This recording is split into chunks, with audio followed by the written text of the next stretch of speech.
Ugh, it stinks. It reeks so bad. Lin Bei sat on the ground and retched twice, clamping his nose shut. It took him ages to recover. But once he took in his surroundings, he froze completely. Trash stretched in every direction. Mountains upon mountains of garbage. And he was perched halfway up one such mound. This pile stood at least 30 to 40 meters tall, heaped with countless plastic bags, foam scraps, splinters of broken furniture, and rotting food waste of every kind. Easy. The buzzing of thousands of fly wings closed in on him from all sides, making his scalp prickle with irritation. Countless black shapes circled the murky yellow-gray sky. Crows, dense swarms of them, no fewer than 1,000 at a rough count. A dozen crows scattered across the slope not far away, pecking furiously at something buried in the rubbish with their thick, sturdy beaks. Ugh, damn it. Where the hell am I? A garbage mountain? Lin Bei struggled to stand, but the trash beneath his feet was far too soft to grip. His flip-flops slid uselessly, and he wobbled twice before steadying himself. He glanced down at his own body.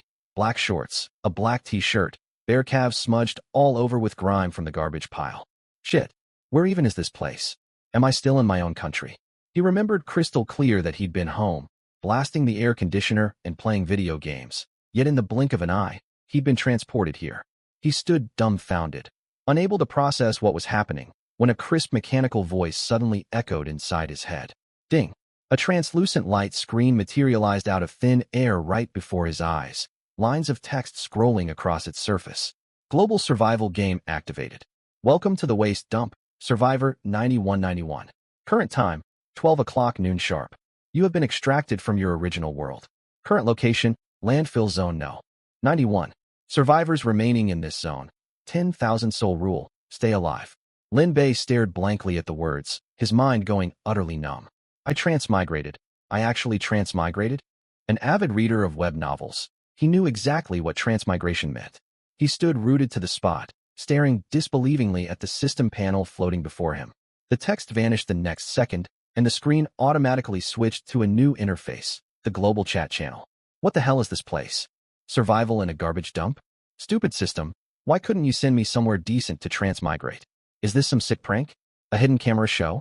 I don't want to take part in this garbage. Ugh, this stench is killing me. I'm gonna throw up. Ha, I transmigrated. I'm the chosen one. The guy above is an idiot. Look at where we are. Chosen one, my ass. You gonna get stronger eating trash? Soul, where's this damn place? Lousy system, you dragged me here without my consent. Send me back right now, or I'll file a complaint. Chenlin, Elmio, someone's threatening to report the system. Chenlin, you think this is a food delivery app where you can complain about bad service? Soul, hey, watch your tone. This garbage system kidnapped me against my will. I've every right to complain. Chenlin, sure you can complain, but I checked the whole panel. There's no complaint function at all. Soul, what? No complaint button? Are you kidding me?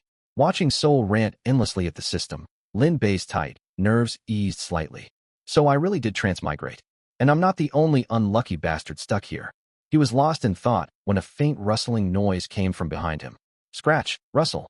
Soft and brief, like plastic bags crunching under something's weight. Who's there? Lin Bei twisted around to follow the sound. 20 meters away, atop a small mound of trash, sat a rat. But this rat was nothing like any rodent he'd ever seen in his life.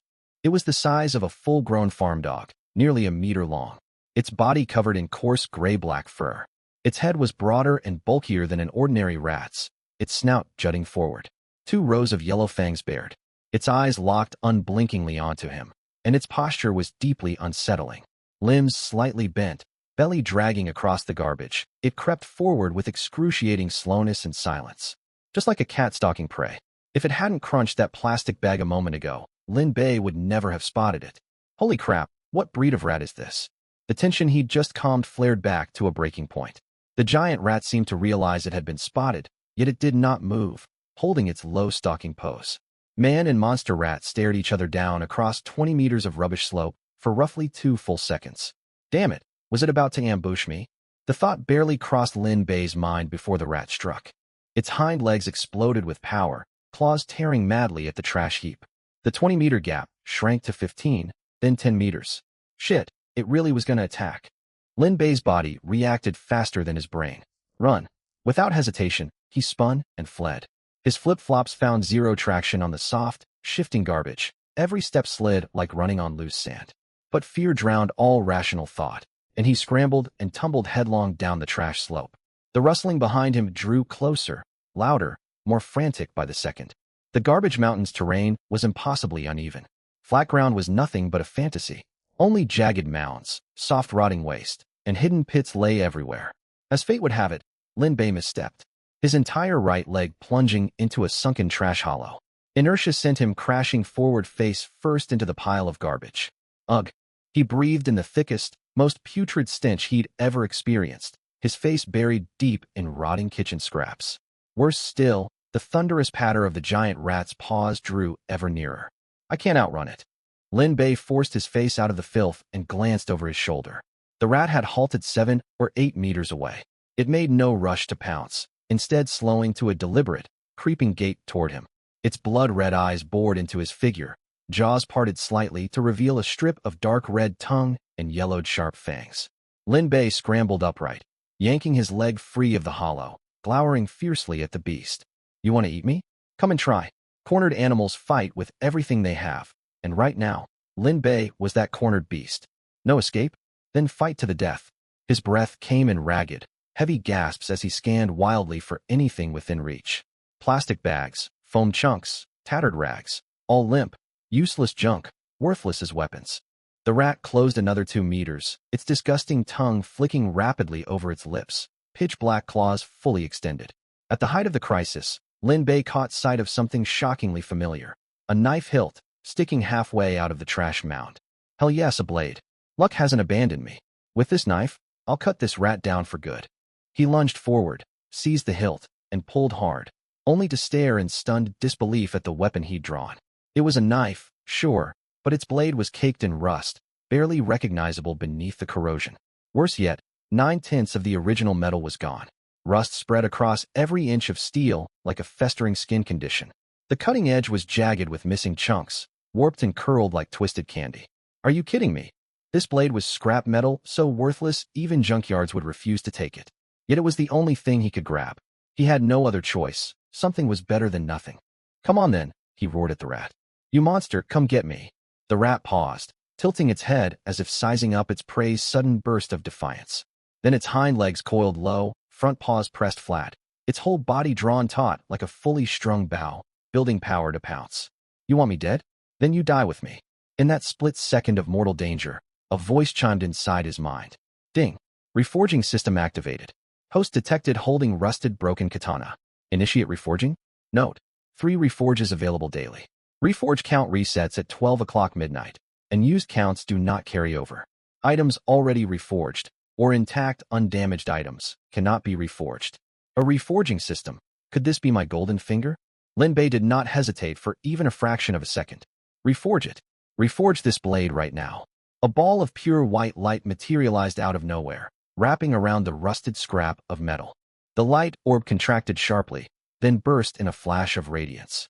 When the glow faded, he gripped a flawless, brand new katana, its polished surface mirror bright.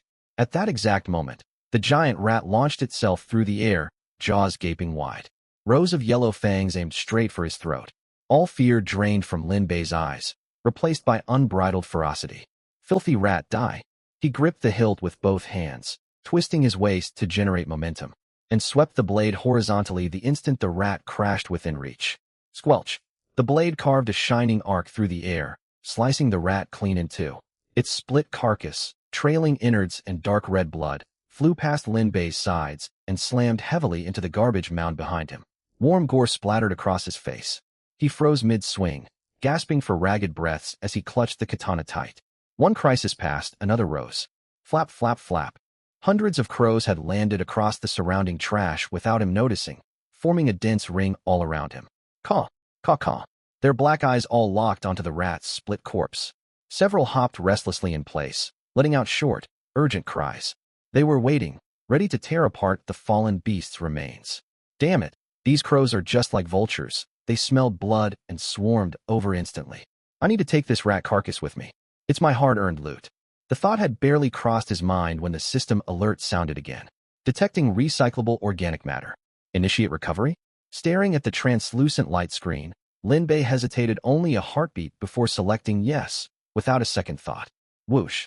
A streak of white light shot from the panel, enveloping the rat's body, which vanished into thin air instantly. Recovering, target classified as mutated creature. Removing toxic contaminants. Purification complete. Recovery successful. You have obtained 10 gene of dried rat meat, stored in your inventory for viewing. With the carcass gone, the surrounding crows erupted into a frenzy. They flapped upward, diving madly at every bloodstained scrap of rubbish to peck and tear at the traces of flesh. Lin Bei paid them no mind. He stepped aside and reopened his system panel, its interface clean and organized into several tabs. Global chat, personal inventory, personal stats, trade plaza. He tapped into personal inventory, a grid of empty slots stretching out before him. Only the very first cell held an item. He tapped the slot with his finger. A faint flicker of light, and a slab of dried meat materialized in his palm. To be precise, a densely pressed slab of dark, matte meat glistening with a thin layer of dry oil. It was roughly palm-sized, a finger's width thick, rock hard to the touch, around 1 gene in weight by feel. He brought it close to his nose. A faint smoky aroma drifted off it. No rot or foul stench whatsoever. It looked like cured bacon hanging from a farmhouse beam for half a year. Unappealing in appearance, but definitely edible. 10 gene total. If rationed carefully, it would easily feed him for 10 full days. This was his first stockpile of supplies in this hellish wasteland. As he walked, he pulled up the system panel once more and switched to the global chat channel. Help! I fell into a hidden trash pit. How do I climb out? Waya, I want to go home. I swear I'll never litter again, ever. Ha guys, I found an axe buried in the trash. Hell yeah, I'm set. Nice one, so jealous. Everyone stay alert. I just ran into a giant mutated cockroach. It attacks people on sight. Scout your surroundings fast. Soul, a giant roach? I hate cockroaches more than anything. Stupid system, send me back. I want to soak in a bath, put on face masks. Chunlin. Humph, go back. Keep dreaming. Damn it, it's barely been any time and loads of people are already dead. The survivor count was 10,000 a minute ago. Now it's down to 9,814. Lin Bei glanced at the gray number at the top of the chat window. Online survivors 9814. It couldn't have been more than 10 minutes since he'd transmigrated, and over 100 people had already lost their lives. Whoa, I just killed a crow. The system popped up a recovery prompt. Turned it in and got a chunk of crow meat. This single message blew up the entire chat channel. Wait, what? Killing crows drops meat? There's a recovery function? Why didn't my panel show this option? Nazana, crow meat? You'd eat something that fed on garbage? That's absolutely revolting. Chunlin, oh look, a lady survivor. But miss, get one thing straight. We're not on Earth anymore. We're stuck in a garbage dump. Nazana, what's wrong with saying how gross it is? It's the truth. Chunlin, sure. Keep that attitude up when your stomach's screaming for food. Nazana, TCH. Nazana, would rather starve to death on this trash heap than take a single bite of crow meat. Holy crap, I found a wooden treasure chest. Opened it and got a full case of instant noodles, 24 packs. A treasure chest? Where did you find it, buddy? Nazana, your profile picture's not too bad. I'll cut you some slack. Split half the noodles with me, and I might consider Chunlin. I might string you up instead. El Mayo, what an absurd demand. You think this is online dating where simps hand you free stuff? Nazana, what's wrong with asking? It's my right to request supplies. What if someone's willing to share? Her comment brought an unusual lull to the chat for several long seconds. Chunlin, unbelievable. Never seen someone this shameless. The guy who found the chest, don't be a fool. At Chunlin, thanks for the heads up. Don't worry, I'm not that dumb. Nazana, at Chunlin, what's your problem? Why are you stopping people from giving me supplies? Are you jealous of me? Chunlin, I'm jealous of you. My Lin Bei nearly snickered reading Nazana's outrageous remarks. Though she technically had a point. Asking for supplies was her prerogative, after all. Chunlin and Nazana traded dozens of sniping jabs back and forth, then their messages cut off abruptly. Finally, some peace and quiet. Tell me about it, spamming useless garbage nonstop. Thank God there's a daily message limit. Wait, how do you know there's a message cap? A friend told me. He hit the limit already. 50 free messages a day. After that you pay trash coins for extra. 1 trash coin for 10 messages. Trash coins. What even is that? Some kind of currency. Everyone calm down. I tallied up what everyone's reporting and noticed something critical. We 10,000 survivors aren't all in identical zones. Some are surrounded by mountains of plastic waste. Others are stuck in construction rubble mounds full of broken bricks and concrete chunks. A few people said they're floating atop a thick layer of garbage floating on water. We must have been scattered across different sectors of this same waste dump. Yeah, that's me, stuck in the construction waste zone. Ugh, I wish we could group up. Safety in numbers. Hunting food and water together beats dying alone out here. More people mean more mouths to feed. You got enough supplies to sustain a whole group? For all you know, you'll end up as someone else's meal. Lin Bei was absorbed scrolling through the chat when the ground suddenly gave way beneath his foot. His right sole stepped onto a layer of plastic bags. He instinctively pulled his leg free, his foot came out, but the strap of his right flip-flop snapped with a sharp crack. Lin Bei stared down at the broken sandal dangling off his toe and cursed under his breath. Shit. He tugged the ruined flip-flop off completely and held it up to inspect the damage. These cheap 9 yuan and 90-cent slippers from Pinduoduo have lasted me 2 years. The strap was already fraying, and that one misstep just finished it off for good. The sole's still intact, but without the strap, it can't stay on my feet at all. I need to get myself a proper pair of shoes. Still, until I find new ones, this beat-up flip-flop's got to keep pulling its weight. Lin Bei frowned and thought about refurbishing these slippers, then decided it wasn't worth the trouble. If the refurbish system can restore any item, why waste it on flip-flops when I could fix cloth shoes or something sturdier instead? The strap's broken? No big deal. Lin Bei twisted a plastic bag into a makeshift cord to tide him over for now. Walking through piles of trash wearing flimsy flip-flops was a feeling only those who'd lived through it could understand. Every step sent stabbing pains up his soles. Shards of broken glass, jagged plastic scraps, and countless sharp, unidentified debris pricked straight through the thin sole, leaving his feet throbbing. Worse than the pain was how slow he had to move.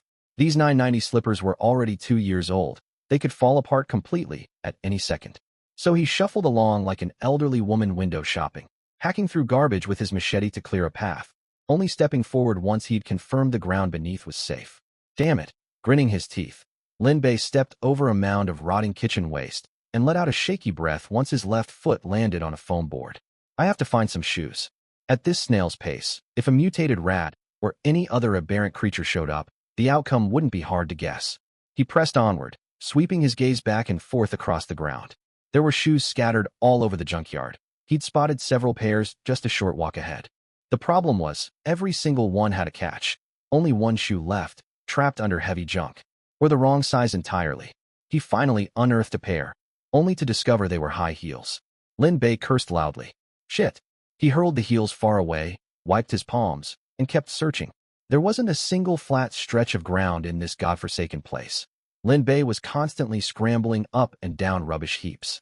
Grime quickly coated his hands and feet, smudges inevitably streaking across his face too. He muttered angry complaints under his breath as he walked, eyes darting non-stop over the garbage. After rummaging for more than an hour, he still hadn't found anything wearable. Staring at his filthy limbs, a thought crossed his mind. Ugh, why don't I feel the slightest disgust digging through trash anymore? Is the system subtly altering my mindset? Or am I just abnormally adaptable? Already used to this hellscape after only an hour? Another 20 minutes passed before his gaze froze abruptly. Half buried between flattened cardboard boxes and tattered rags on a nearby trash slope was a strip of shoe upper. Both shoes lay side by side, their laces knotted tight in an unbreakable bow, like they'd been deliberately tied together before being discarded. Lin Bei hurried over, bent down, and dragged them free. They were ankle boots, or rather, the tattered remains of a pair. The sole on the left boot was worn down to a wafer-thin layer of rubber, with a gaping hole at the heel exposing the interior. The right boot's upper had been corroded by something, its leather pockmarked with countless tiny pits. Any ordinary person would have tossed them aside on sight. But Lin Bei broke into a rare grin. Huh. After over an hour of searching, I finally found a pair that'll work. Beat up was fine. Damaged junk was exactly what he needed right now. Lin Bei set the two boots side by side. He took a deep breath and silently uttered the word refurbish in his head. A ball of white light materialized again, enveloping both boots at once. When the glow faded, Lin Bei's eyes went wide. The tattered old ankle boots were gone, replaced by a brand new matching set. These were no ordinary boots, though. The left boot was a vivid scarlet red, and the right a deep navy blue. The leather was smooth and supple, the soles thick and sturdy. The shaft rose just above the ankle, lined with a ring of silver metal rivets around each cuff. Lin Bei lifted them. They had a satisfying heft, far better quality than any shoes he'd ever worn. At that moment, a system notification popped up. Name, Dual-Tone Chelsea Boots. Enchantress Pro Tier. Green skill. Stomp firmly with the left red boot to activate Scarlet Enchantress power, boosting strength by 20. Stomp firmly with the right blue boot to activate Sapphire Enchantress power, boosting speed by 20. Each buff lasts 3 minutes, with a 6-hour cooldown between uses. Additionally, if another person steps on either boot's upper, they gain a 40 boost to the corresponding stat. A single individual can only trigger this secondary buff once. Description: Chelsea boots altered by an otherworldly power. Their signature red and blue split design makes you the standout of the Junkyard once you slip them on. Lin Bei read the notification twice from start to finish. Holy hell, a green tier item with built-in skills. When he'd refurbished the katana last time, the system hadn't displayed any tier stats. This beat-up pair of boots had spawned both a quality rating and a triggered stat boost. Lin Bei squatted on the garbage mound grinning for a full 30 seconds before snapping back to reality. He yanked off his worn flip-flops. You've earned your retirement, old flip-flop. He tossed the broken slippers into his storage inventory without a second thought, then eagerly pulled on the Chelsea boots. Red left, blue right. They fit perfectly, custom-tailored to his feet. Whoa, brand new shoes. They look incredible. Soft leather lined the insoles, creating a barrier between his feet and the grimy trash below. He flexed his ankles. The boots fit snug, but not tight, the shaft perfectly supporting his vulnerable ankles. Lin Bei glanced down at his striking Chelsea boots, then swept his eyes over the gray mountains. A jarring sense of dissonance washed over him. These boots were too new, too shiny, completely out of place in this wretched wasteland. He took a few tentative steps. No more sharp scraps pricking his soles. His ankles stabilized with every steady stride. He picked up speed and jogged, weaving nimbly between piles of rubbish, feeling as though he'd gone from crippled to mobile. Lin Bei kept walking, mentally tallying his system uses. He'd already burned 2 refurbished charges today. Per the system rules, he still had 1 remaining. This last refurbished charge has to count. I need to use it for something critical. He pulled up the global chat channel to check on the other players. Guys, anyone found any water? I'm dying of thirst. Hang in there. There's 0 clean water anywhere in this junkyard. If you're that desperate, just imagine bayberries. Quench your thirst with thought. Nice mental trick, but it doesn't fix the root problem. Humans can't survive without actual water. Ma Jechi. Hee, there's water pooling under the trash piles where I am. Only it's pitch black. Anyone want some? Trade food for it. Or click my profile to buy it from my personal shop. Pricing's totally reasonable. Are you kidding me? 1 garbage coin for a bottle of stinking sludge. Total profiteer. You've got more water than anyone here. Why not share for free? Ma Jechi. Profiteer? Handouts? Dude, are you delirious or did rotting trash rot your brain? What's in it for me? He's right. All players near the water sources should band together, control the water supply, and sell it at a unified price. Wow, you're trying to form a monopoly? How does that benefit anyone? We were all dragged here against our will. Why not work together to survive? Monopolize water, huh? Anyone who's got crow meat, let's team up too. We'll hoard crow meat and jack up prices. Ma Jechi. I never said anything about a monopoly. Lin Bei licked his parched lips, clicked on Ma Jechi's profile, and opened his shop listing. The vendor had posted 100 bottles. Each was priced at 1 garbage coin. Lin Bei pulled up the item details, revealing a photo. A plastic bottle filled with murky black liquid, dark as soy sauce. A comment sat beneath the image. This garbage isn't water, it's industrial waste. Drinking this would kill you instantly. Ma Jechi replied. Buddy, this is all there is. Take it or leave it. Another user commented. This is more polluted than the Ganges River. Lin Bei closed the shop tab after reading the chatter and sighed heavily. Ugh. He had food, a weapon, and boots, but no water. He'd read online once. Humans can survive 7 days without food, but a maximum of 3 without water. That estimate only held in ideal conditions, though. Not in this sweltering, reeking junkyard. He'd be lucky to last 2 days, let alone 3. I've got to find clean water, no matter what. Lin Bei resolved to source pure drinking water somehow. For the other players, finding clean water amid mountains of garbage might be an impossible task. But Lin Bei still held his unused final refurbished charge. Nothing was out of the question for him. He frowned, brainstorming ways to get water, when movement ahead caught his eye. Something stirred atop a trash heap roughly 30 meters away. Lin Bei froze, tightening his grip on the machete's hilt. He squinted to get a view. It was a flat, dark brown creature rummaging through waste. 6 spindly legs kicked plastic fragments flying as it dug, 2 long thin antennae twitching constantly to scan. A cockroach, a colossal one, even bigger than the specimen described in the chat channel. Damn, how can a roach grow this big eating trash? It's nearly a meter long. Lin Bei stepped back. His Chelsea boot crunched down on a sheet of plastic with a sharp crack. Shit, The roach halted its scavenging the second it heard the noise. Both antennae swiveled straight toward Lin Bei. Fuck, it spotted me. The cockroach slowly rotated its body to face him head-on, an even more nauseating sight than its profile. A flat, hard carapace covered its skull, two glossy eyes embedded.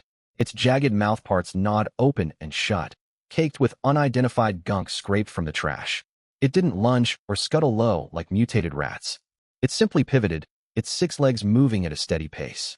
It climbed down the rubbish mound and advanced straight for Lin Bei. Watching the massive cockroach close in, Lin Bei's heart hammered wildly in his chest. He'd be lying if he said he wasn't terrified. This was no tiny household roach you could crush underfoot. Its body stretched over a full meter in length. A single bite would spell disaster, but he didn't turn to run.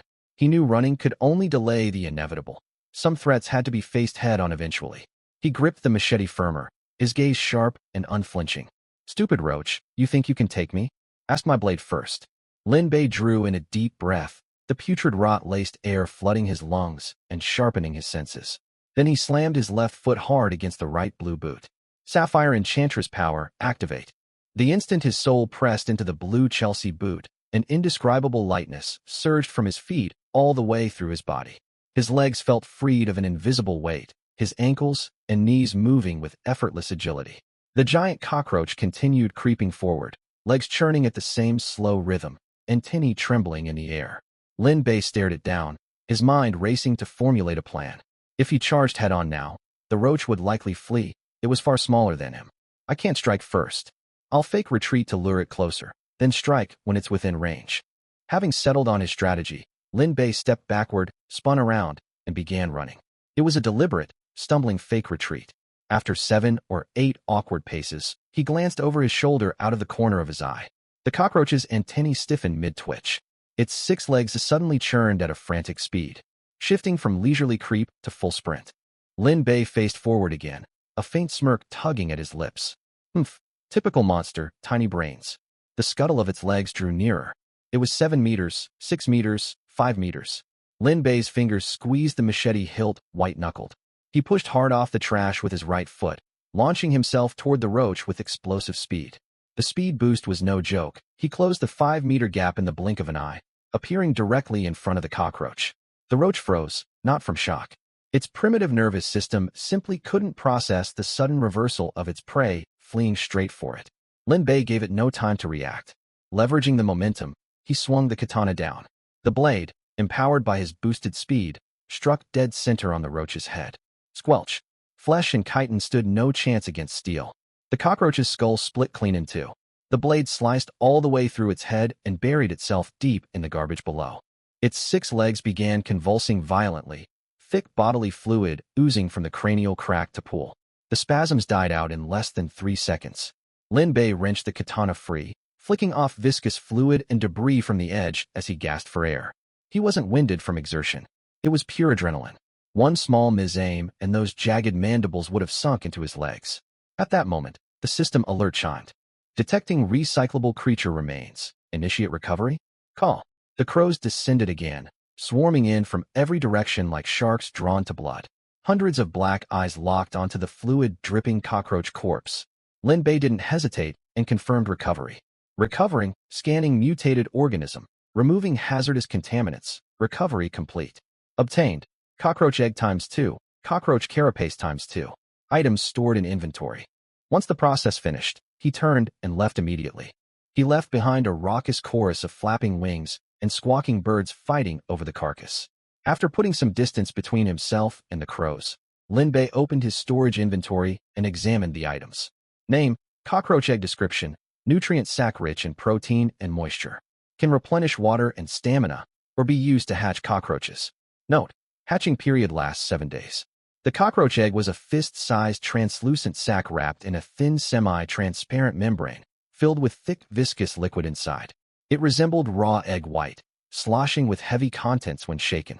Name, cockroach carapace description, refined material processed from mutated cockroach exoskeleton by the system. Suitable for crafting armor or tools, boasting moderate flexibility and impact resistance.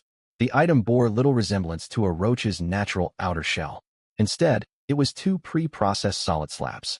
Each slab measured roughly 50 centimeters long, 20 centimeters wide, and 2 centimeters thick.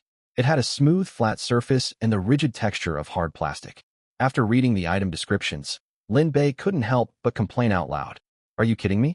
Cockroach eggs I'm supposed to drink. And these carapaces make armor and tools? Seriously? He shook the thought aside and kept walking, scrolling through the global chat channel once more. The tone of the messages had shifted drastically. Earlier, the feed was flooded with desperate cries for help, complaints about the stench, and pleas to go home. These cheap 9 yuan and 90-cent slippers from Pinduoduo have lasted me 2 years. The strap was already fraying, and that one misstep just finished it off for good. Now panic posts had thinned out, replaced by trades and intel sharing.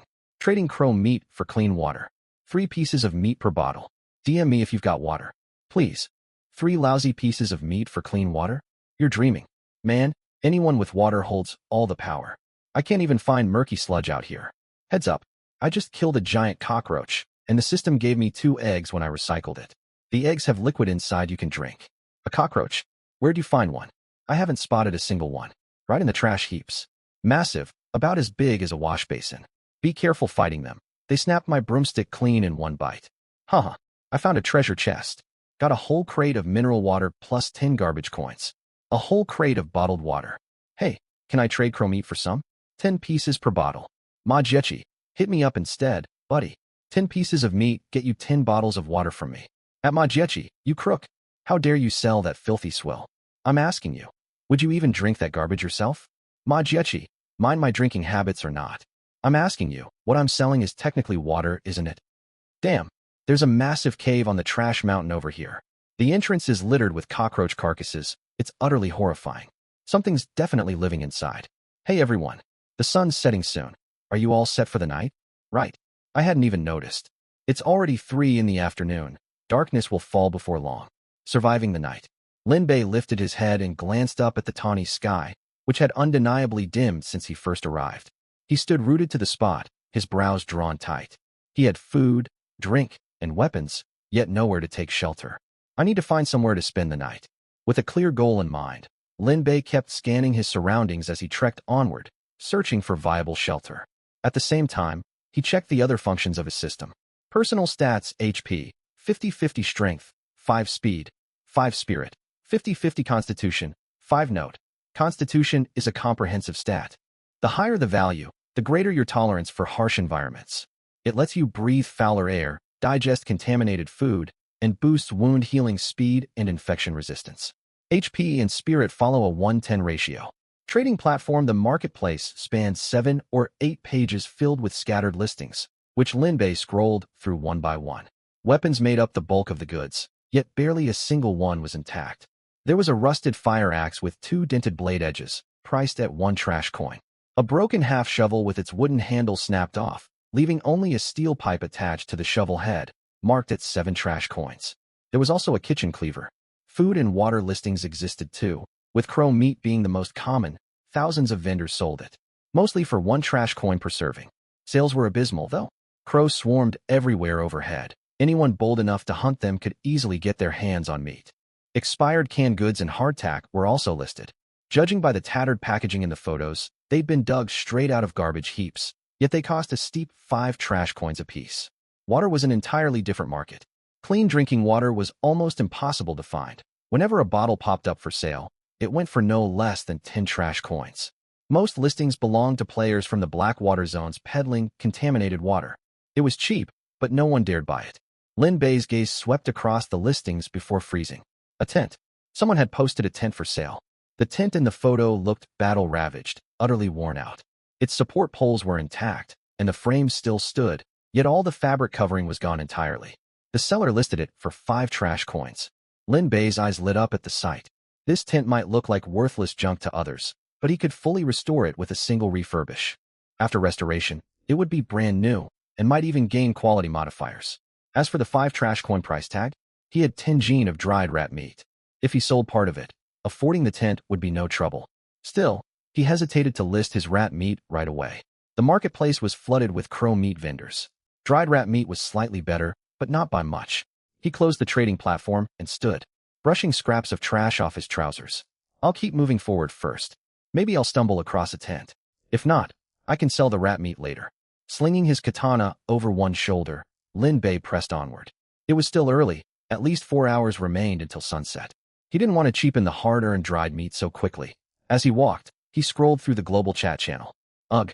The construction rubble zone here is nothing but broken stone and concrete slabs. There's zero food anywhere.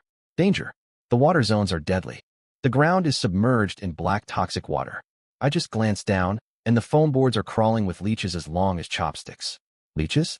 Yeah, and there are crocodiles in the water too, plus swarms of mosquitoes. Crocodiles? That's free protein, isn't it? Are you out of your mind? Those crocs are over 4 meters long, covered in thick armor plating. Do you really think you could kill one? Sigh. The player count dropped again. We're down to 9,231 now. Jesus. Nearly 800 people died in less than a single day? Calm down. Only the unlucky ones perished. Anyone else already have a place to sleep tonight? I built a lean-to out of foam boards and lumber. It's drafty, but at least I don't have to sleep exposed. That's nothing. I dug a burrow straight into the trash mountain in the plastic waste sector. Dig 4 meters deep, then crawl inside. Nice. You really know how to survive. Aren't you choking on the stench burrowing into a garbage pile? It's stuffy in the hole, but breathable. My constitution stat is 6, so I can tolerate it better than most of you. Constitution 6? How'd you raise that? I only have 5. No clue. I used to be a weightlifting champion, so my natural physique's probably stronger. Holy hell, another treasure chest. Hiking boots plus 10 trash coins. These boots even have a quality rating. White tier. White tier. What even is quality tier? Some items have quality grades.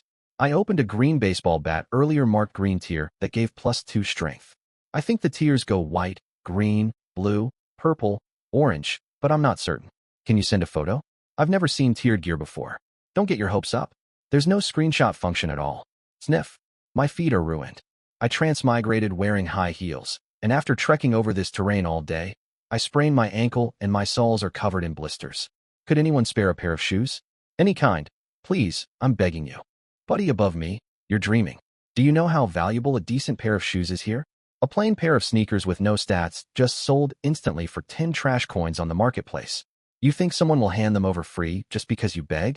For the next 2 hours, Lin Bei kept walking and combing the ground, scanning every mound of trash repeatedly. He found 2 rusted-through metal buckets, a deflated windproof lighter, and a spool of fishing line, but no tent, not even tattered tent scraps. The clock ticked past 6 in the evening.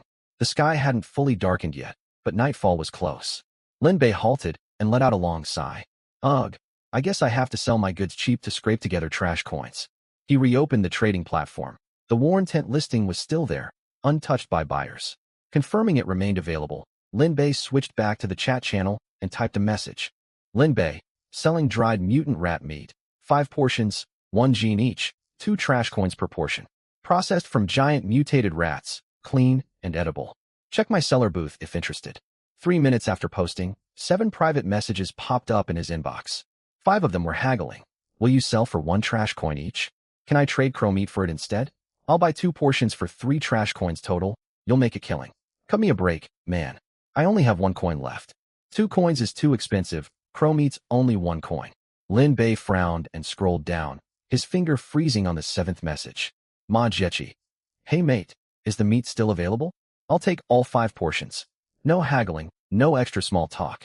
Lin Bei blinked, then replied instinctively. Lin Bei, yep, all here. You're sure you want every portion? Ma Jechi. Ha ha ha, absolutely. 10 trash coins is nothing to me.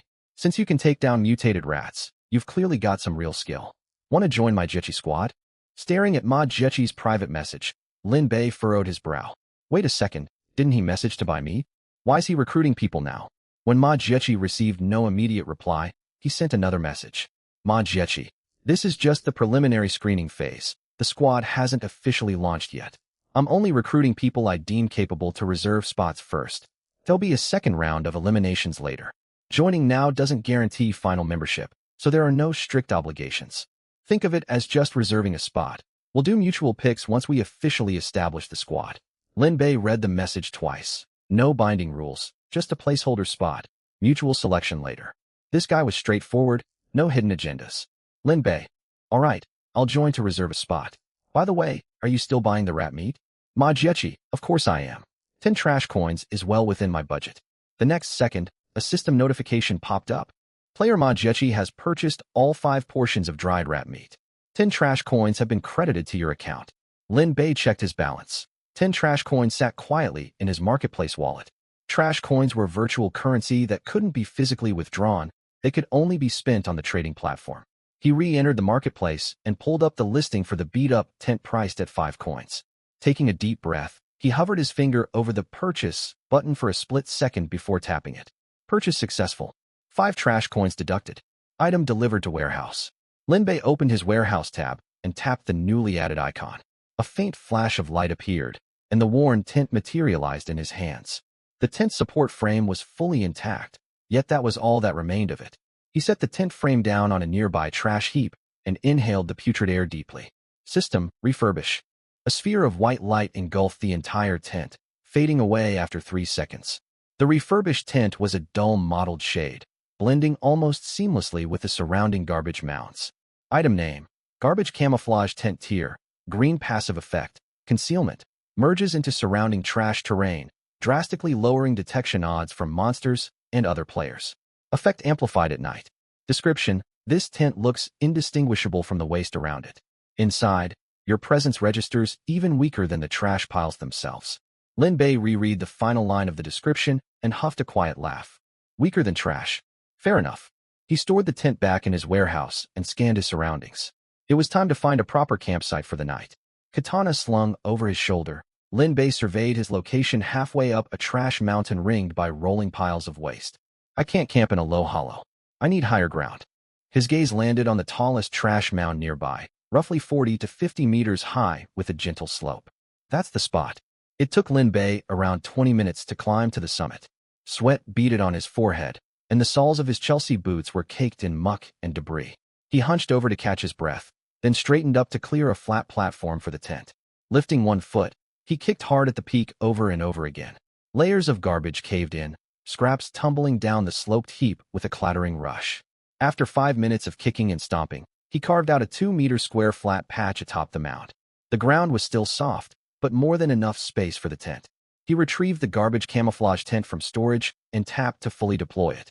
The tent stood steady on the newly cleared platform, its mottled outer fabric matching the garbage landscape with zero noticeable contrast. Lin Bei stepped back several meters to examine it from 3 or 4 meters away. Without foreknowledge of its location, the tent was nearly invisible at a glance. Not bad. The concealment works perfectly. He unzipped the tent flap and ducked inside. The interior spanned roughly 5 square meters with a 2-meter ceiling, quite spacious for a tent of this type. The floor was split into 2 sections, an integrated inflatable mattress on one side and hardened rubber flooring on the other. The entire inner lining was clean pale gray waterproof canvas, completely isolated from the filth of the junkyard outside. Lin Bei zipped the flap shut from inside and flopped backward onto the air mattress.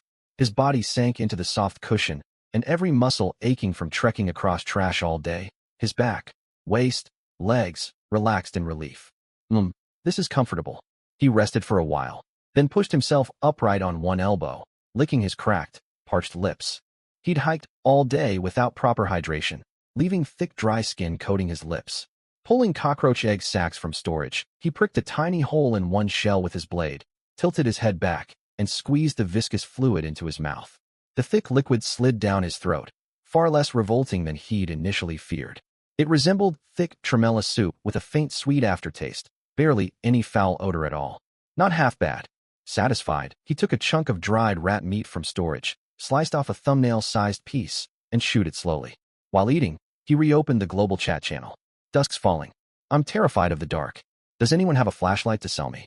You want to turn on a light after dark? Are you begging for monsters to find you? Besides, this isn't a convenience store. No one's got flashlights to peddle. What am I supposed to do then? Sleep in total darkness? Dig a burrow into a trash mountain and crawl inside. It'll be pitch black, but at least you're safe. Stagnant air's manageable. Our current constitution stack can handle murky air without fatal risk. But garbage burrows are so filthy. I just got this new dress. I can't ruin it. Girl, cleanliness is the last thing you should worry about right now. Focus on surviving tonight first. Does anyone have spare water? Please, even a single sip.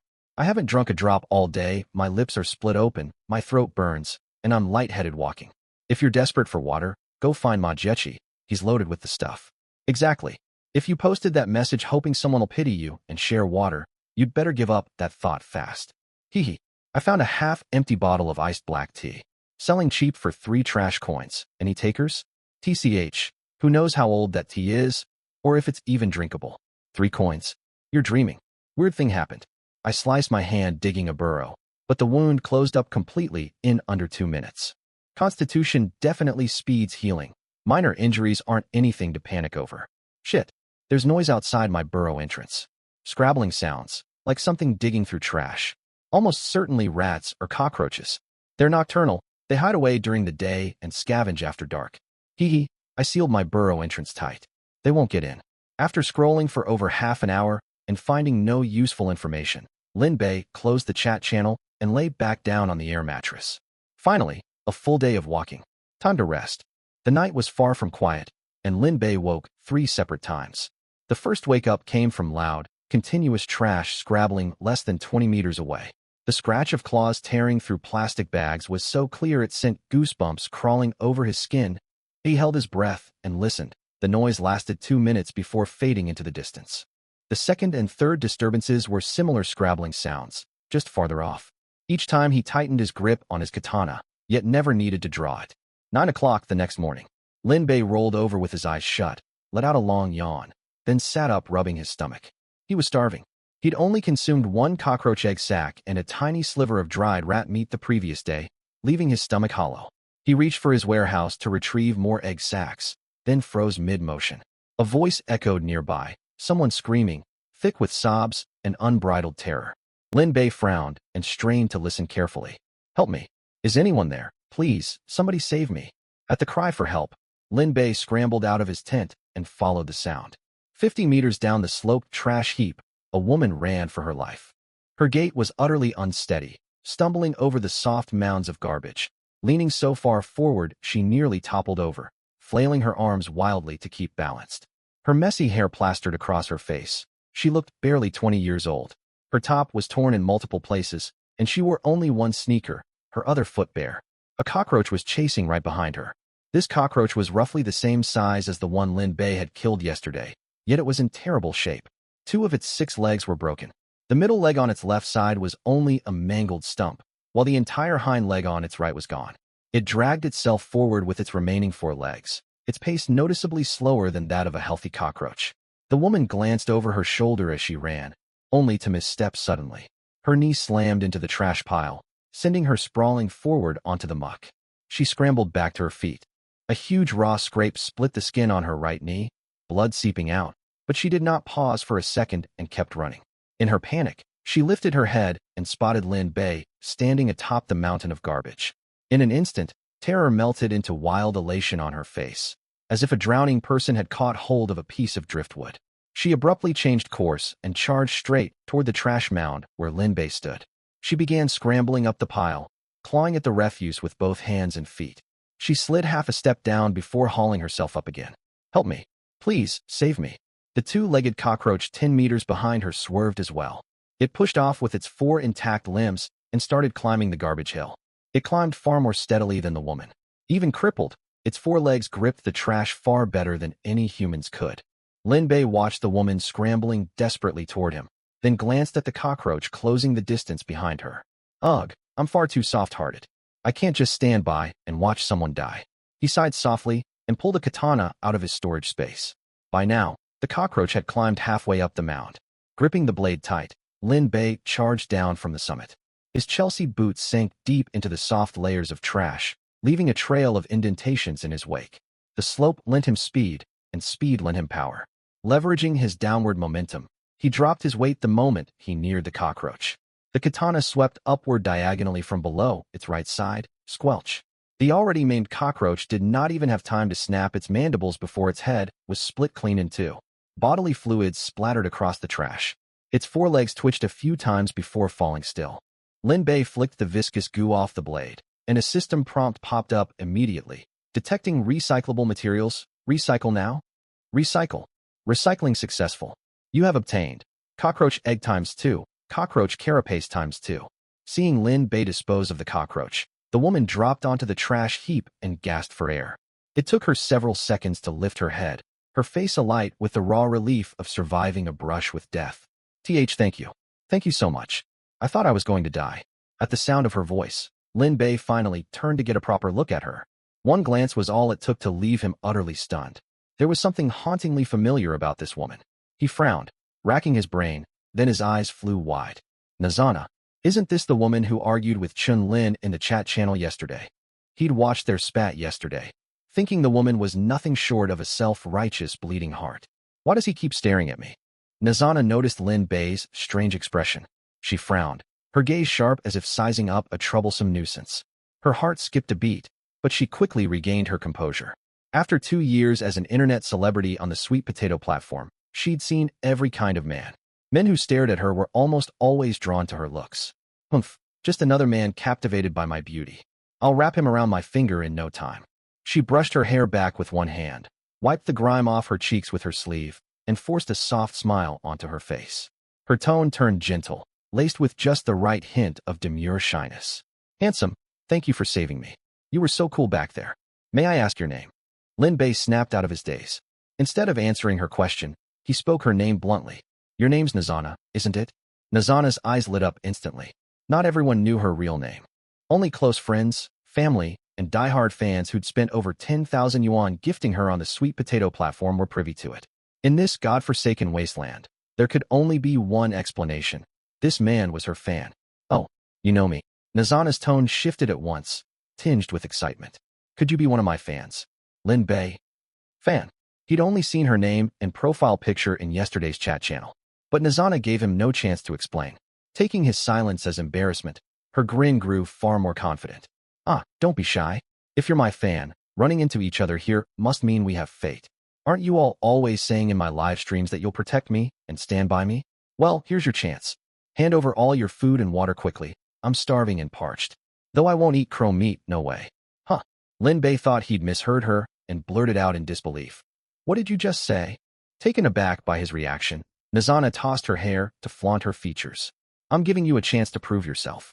If you do well, I might consider being your girlfriend. Lin Bei stared at her self-absorbed face, only one thought running through his mind. Is this woman out of her mind? Nazana, right? Lin Bei's voice flattened, calm and cold. You want food? And you want to be my girlfriend? Do you even deserve it? Answer me, do you? The smile froze on Nazana's face. She'd grown used to calling all the shots on the sweet potato platform. No one had ever spoken to her so bluntly to her face. Her mood soured instantly. She jabbed a finger straight at Lin Bei's nose. What's your problem? I'm offering you a chance to impress me. Don't bite the hand that feeds you. A worthless loser like you. Normally, I wouldn't even spare you a glance. Her words died mid-sentence. Lin Bei's katana rested against her shoulder. Nazana's finger hung suspended in mid-air, her mouth agape, the rest of her speech trapped in her throat. She felt the cold metal against her neck, the sticky residue of cockroach bodily fluids sliding down her collarbone drop by drop. Say one more word, and I'll cut you down right now. Lin Bei's voice was quiet, yet every syllable rang crystal clear in Nazana's ears. Some ridiculous fan my foot. I saved your life, and instead of gratitude, you call me a worthless loser. If I hadn't gone through 9 years of compulsory education and grown up to be a decent person, you'd be dead already. And take a good look around you. No one here will coddle you. Keep acting arrogant, and I won't hesitate to kill you on the spot. The icy blade pressed to her skin cleared Nazana's head at once, not from reason, but from pure, unbridled terror. The chill seeping into her skin stripped away her entitled princess complex in a split second, hammering a brutal truth home. He wasn't bluffing. He really would kill her. I beg you, don't hurt me. Her attitude did a complete 180, a sycophantic smile plastered across her face. Her domineering tone melted into a whimper bordering on coquettish pleading. I was just overexcited. I promise I won't act out again, truly. Lin Bei held her gaze for 2 full seconds, then huffed and pulled his sword away. Humph, you'd better keep that promise. Without another word, he turned and headed back to the summit. Where his tent was pitched, he needed to pack it up. He'd been glad at first to run into another player. More people meant greater strength, and sticking together boosted survival odds. He never imagined he'd cross paths with someone this absurd. He stowed the tent in his storage space, scanned his surroundings, then walked the other way. Behind him, Nazana crouched where she stood, watching his retreating back with lingering fear. He's not one of my brainless fans? Then how does he know my name? As confusion gnawed at her, she suddenly remembered screaming at Chun Lin in the chat channel yesterday, with dozens of others egging them on. Damn Chun Lin. If it weren't for you, he'd never know my name. If I hadn't assumed he was a fan, I never would have spouted all that nonsense. Nazana cursed Chen-Lin 100 times over in her head, brushed trash debris off her clothes, and hurried after Lin Bei. Hey, handsome, wait for me. I was wrong earlier. I apologize. Please don't leave me behind. Lin Bei had only walked a dozen steps down the slope when crinkling footsteps echoed behind him. He glanced over his shoulder to see Nazana trailing after him. She stopped whenever he stopped and followed every time he moved on. Lin Bei drew in a lungful of putrid air and spun around. Nazana stood 5 or 6 meters away, her bare pale legs planted on the trash, arms crossed over her chest, eyes wide with fright. When she saw him turn, she straightened up at once, forcing a pitiful, vulnerable look onto her face. Stop following me, Lin Bei said flatly. Nazana bit her lip, her voice soft and fragile. I won't survive alone out here. Monsters lurk everywhere. I have no weapons, no food. Please don't send me away. She lifted her eyes to meet his, her lids glistening. She might have been crying genuine tears, or just forcing them out. I'll listen to everything you say, I swear. I'll do whatever you ask, just don't abandon me. All I need is a bite to eat. Lin Bei stared at her for several seconds. Aside from her warped mindset, she hadn't truly wronged him enough to warrant killing her. Taking a life was nothing like slicing through a cockroach. He couldn't just strike her down without second thought. He felt no hatred toward her, nor could he bring himself to strike her down. Lin Bei shook his head and kept walking, no longer repeating his order to leave him be. Nazana froze for a beat, then relief washed over her. She quickly scrambled to catch up. As he walked, Lin Bei habitually opened the chat channel. One glance made his brows furrow sharply. The online player counter read a stark number, 8,237. Over 9,000 players had been online yesterday. Nearly 1,000 had died in a single night. So many people died last night. Smart of me to hide deep in the trash mounds. Damn it. I ran into another player, and the bastard tried to kill me. Same here. He lunged straight for my supplies. Thank God I had a weapon. Everyone stay alert. Not all players are friendly. TCH, I met a woman who immediately demanded I protect her. I agreed, but she tried to ambush me. She's tied up now. Oh man, spill the details. Lin Bei scrolled further down, only to catch Nazana gesturing wildly at thin air beside him, muttering nonstop. Nazana. Chen-Lin, just you wait. It's all your fault I embarrassed myself in front of my big shot. That was only the start. Lin Bei saw she'd sent 7 or 8 consecutive messages, all screaming insults at someone named Chen-Lin, every single one mentioning my big shot. Are you kidding me? Lin Bei halted mid-step, his face completely devoid of emotion. Nazana was hunched over, typing another rant into the virtual chat box, murmuring under her breath. Go ahead and mock me. Now I've got someone powerful backing me up. A flash of cold steel suddenly cut into her line of sight. The katana, still coated in cockroach slime, was held horizontally right in front of her. Nazana's fingers froze over the virtual keyboard, and she slowly lifted her head. Lin Bei loomed over her, his gaze far icier. Be big shot. She forced a nervous smile. Could you refrain from dragging me into your empty boasts in the chat channel? Lin Bei spoke slowly, his voice low. Nazana's face went rigid. And Lin Bei cut her off before she could reply. Everyone has a limited number of messages they can send. Waste them on this petty bickering again, and you're no longer allowed to follow me. Nazana's lips trembled, and she nodded frantically. I won't send any more, I promise. Lin Bei sheathed the sword. He shot a glance at her still terrified face. His gaze drifted lower, sweeping over her figure from head to toe. Truth be told, she had a striking curvy frame, hourglass waist, full hips and chest. Even covered in garbage, her figure was impossible to miss. If you insist on sticking with me, Lin Bei slung the katana over one shoulder. You need to pull your weight somehow. Head into the chat channel and see if any fools are willing to fawn over you. Get some food and water out of them by any means. At his words, Nazana blinked, then her eyes lit up. This was her specialty. Ignoring Chen-Lin's stream of insults, her fingers flew across the virtual keyboard. Nazana. Wah, I'm so scared all alone. A cockroach almost ate me yesterday. Is there anyone kind enough to help me? Just a little food. Please take care of me. I can be cute, sultry, sweet, anything you want. Within 3 minutes, multiple friend requests popped through, and her private message inbox flooded with replies. Seeing her fall silent, Lin Bei turned and continued forward. The trash mounds looked identical to yesterday. Endless plastic bags, crumpled foam, rotting food waste stretching all the way to the horizon. The air reeked of the same nauseating blend of rot. Crows circled overhead, and the constant buzz of flies hung in the background. After walking for roughly half an hour, Linbei stopped. He'd grown used to the stench, yet one problem lingered unsolved. He had no idea where he was going. The trash expanse stretched on without end, devoid of landmarks, signposts, or maps. He'd picked a random direction yesterday and done the same today, with zero clue of where his path led. He pulled a cockroach egg from his storage, pricked a hole in its shell with his blade, and tilted his head back to squeeze the viscous fluid into his mouth. The thick liquid slid down his throat with a faint familiar sweetness, dulling the burning thirst in his throat. As he drank, he felt a pair of eyes fixed on him. Nazana had crept close without him noticing, standing inches away and staring longingly at the egg in his hand. Her lips were cracked and flaking, her throat bobbing constantly as she swallowed dryly, and her stomach rumbled in a loud, endless chorus. "See, can I have some?" She finally spoke, voice shaky, plastering a desperate, ingratiating smile on her face. "I haven't eaten in an entire day, please." Linbei shot her a cold glance, huffed, and turned away to finish the egg fluid. Nazana bit her lip, circled around to stand directly in front of him, and smiled even softer than before. "Just one sip, I beg you. I'll do anything you want if you give me a drink." Her cheeks flushed faintly as she finished speaking, her voice dropping to a whisper. Linbei glanced at her again. Normally, a line like that might stir a fleeting flicker of temptation, but not in this wasteland. Until he could fully defend himself, he had no interest in wasting energy on trivial distractions.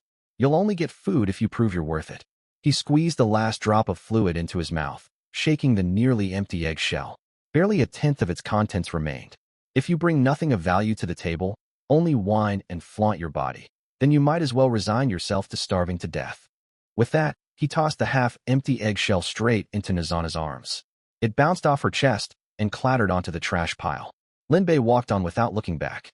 Nazana froze for a split second, then dropped to her knees to snatch the shell up. She wiped trash grime off its surface with her sleeve, tilted her head back, and squeezed it as hard as she could, forcing every last drop of residual fluid onto her tongue. The sticky liquid brushed her cracked lips, a single drop falling onto parched earth. She licked her lips greedily, squeezed the shell once more to confirm nothing remained, then tossed the empty husk onto the ground. She lifted her head to watch Linbei's receding figure. Her faint glimmer of relief faded, replaced by a tangled mix of emotions, resentment, bitterness, and above all, crippling anxiety. She opened her private messages with the men who'd added her. She'd sent 7 or 8 begging, coquettish pleas. Yet none had offered any food or water. All they'd done was spout empty words of pity and comfort, backing away the second supplies were mentioned. She was no fool. It dawned on her that the tricks that worked flawlessly on the sweet potato platform held no power in this cruel place. Linbei's words echoed relentlessly in her mind. "Without value, you die." Nazana clenched her fists, quickening her pace to follow Linbei's footprints across the garbage. "I can't die. I have to show him I'm useful." Nazana trailed behind Linbei, trudging unevenly over piles of trash as the same thought looped endlessly in her head. Value. I have to prove I have value. But after thinking it over and over, she realized she couldn't do anything. She couldn't fight, didn't dare kill monsters, and couldn't even tell which trash from the garbage heaps was salvageable. The only thing she was good at was acting cute and coquettish online to get men to spend money on her. But that trick had failed just now. Those lecherous men had claimed to feel sorry for her. Yet all of them backed away the second real supplies were mentioned. Could it be, I really have to sell my body? She bit her lip, staring at the back of Linbei's head, weighing the thought over and over in her mind. This guy was gruff, but he wasn't bad looking. What's more, he had a knife, food, and a tent, which were top-tier resources in this junkyard. She herself was quite pretty, with an outstanding figure. After all, hadn't those male fans on the sweet potato platform showered her with gifts purely for her face and body? Linbei had no idea what Nazana was scheming. At that moment, he was scrolling through the chat channel. "Water. Does anyone have water? I can't take it anymore. The Constitution stat protects us. Drinking that black muck probably won't kill us. I got injured earlier, and my wound never got infected or inflamed. Proof the Constitution value is shielding us. Don't worry, that black water's safe to drink. Yesterday I was dying of thirst and bought 2 bottles. I did a quick filter on them. They just taste awful, like rust mixed with rotten eggs. Drinking too much gives you diarrhea, but it won't kill you." "Filter? What did you use to filter it?" "Hee. My socks, of course. Respect. Total respect. Damn it. I can't hold out any longer either. As long as it doesn't kill me, it's fine. At Majiechi, I'll buy a bottle of water. Hell yeah, me too. Diarrhea is better than dying of thirst." You don't even have to drink the black sludge, actually. If you kill cockroaches or rats, you can drink their blood to replenish fluids. It just tastes indescribably foul. 666. You can stomach that slimy green blood? Just thinking about it makes me gag. TCH, what's the big deal? Crows eat worse stuff. Why can't I? Besides, people are this close to dying of thirst and still being picky. So pretentious. Lin Bei skimmed the messages and mentally noted one key piece of information. The black water was drinkable, though it caused diarrhea. Players with high constitution stats were already risking the black water, which meant the water shortage had reached a breaking point. Do I have to drink that black gunk too? He frowned, lost in thought, when a sudden shriek rang out behind him. Ah! It was followed by the crinkling of crushed plastic bags and dull thuds as a body tumbled across the trash mounds. Lin Bei stopped and glanced back. Nazana was no longer where she'd stood. A crooked trail marked where she'd rolled down the rubbish slope. The trail stretched all the way from the top to the bottom of the mound. She lay face down amid foam scraps and plastic bags. Her legs twisted awkwardly from the fall, unmoving for a long moment. She must have been distracted while walking, lost her balance, and tumbled all the way down. You dead? Lin Bei stood at the top of the slope, his voice flat and emotionless. Make a sound if you're alive. A string of whimpering groans drifted up from the trash at the bottom, and Nazana struggled to prop herself up on her forearms. Foam crumbs and black grime coated her hair, dark smudges streaked her face, and a fresh cut oozed tiny beads of blood on her knee. She whimpered as she frantically brushed garbage off herself, looking utterly wretched. Seeing she could still move, Lin Bei muttered under his breath, "Tough luck. Rolling that far and still not dead." He then turned and kept walking. Nazana squatted amid the trash at the slope's bottom, staring up at his receding figure. She parted her lips to speak. She'd thought Lin Bei would at least come help her up. After all, wasn't it basic human decency to pull someone up when they fell? But the man atop the slope hadn't spared her a second glance. Wah! She collapsed onto the ground and burst into tears, two pale streaks cutting through the dirt smudges on her cheeks. All men are terrible, no conscience at all. Wah! He wouldn't even help me when I fell. Wah! After sobbing for a while, she noticed Lin Bei's figure was nearly hidden behind a pile of rubbish. Fear instantly overwhelmed her hurt. She scrambled unsteadily to her feet and limped after him. Wait for me. Don't leave me all alone. Lin Bei walked ahead, hearing her cries, but did not turn around. Nazana jogged to catch up, only to trip over something hard sticking out of the trash. She lurched forward and crashed back down onto the garbage heap. Wah! She lay on the ground and lifted her head. Lin Bei kept walking at an unhurried pace, not slowing, not turning back to help her. Tears flooded Nazana's eyes again. Still crying, she glanced back at what had tripped her. It was a metal lump half buried in trash, only half its plastic casing exposed. The casing was caked in oil and mold, but its original pale blue hue was faintly visible beneath several cracks. Scrawled crudely in red paint beside the cracks were three large characters: water filter. Nazana didn't read the words, or rather, she couldn't be bothered to look at them right then. All she knew was this useless hunk of junk had made her trip, leaving her knee burning with pain. Her pent-up frustration and rage finally found an outlet. How dare this worthless piece of trash block my way? She stood and kicked hard at the metal lump. Bang! I'll kick you to pieces. Bang! Bang! Horrible thing. Useless garbage. Take this, take this. Stupid broken water filter. She screamed and sobbed as she kicked, wincing in pain each time her foot slammed against the hard metal shell. But she was too furious to care, landing several more kicks to vent her anger. Lin Bei had walked over 10 meters away, and her intermittent wails and curses drifted to his ears. He initially paid no mind. Nazana cried over nothing. She'd wail for ages over a simple fall, and he couldn't be bothered to deal with her tantrums. But one word from her shouting caught his attention. Stupid water filter. A water filter? Lin Bei spun around sharply. 10 meters away, Nazana stood beside the half-buried object, kicking and cursing it relentlessly. Only its pale blue plastic casing peeked out, coated in grease and black mold. But the three red painted characters were crystal clear: water filter. Lin Bei's eyes lit up instantly. Huh, it's a water filter. Without a second thought, Lin Bei sprinted back toward her. He skidded to a halt in front of Nazana, shoved her roughly away from the metal lump, then knelt and dug through the trash to haul the filter free. Nazana stumbled several steps backward from the push, nearly falling again. Regaining her balance, she stared in confusion as Lin Bei scrabbled at the garbage like he'd found treasure, utterly baffled by his excitement. Big brother, what do you want with this broken scrap? Lin Bei ignored her and heaved the filter fully out of the rubbish. It was far more dilapidated than he'd expected. The plastic casing had aged and turned brittle, flaking off at the lightest touch, and the outlet spout at the bottom was completely rusted shut. The filter cartridge compartment held nothing but an empty cavity. The original filter core had crumbled to dust long ago. Aside from the barely legible red characters on the shell, the device was no better than scrap metal. But to Lin Bei, those 3 words were more than enough. He stored the filter in his system inventory, then glanced at Nizana.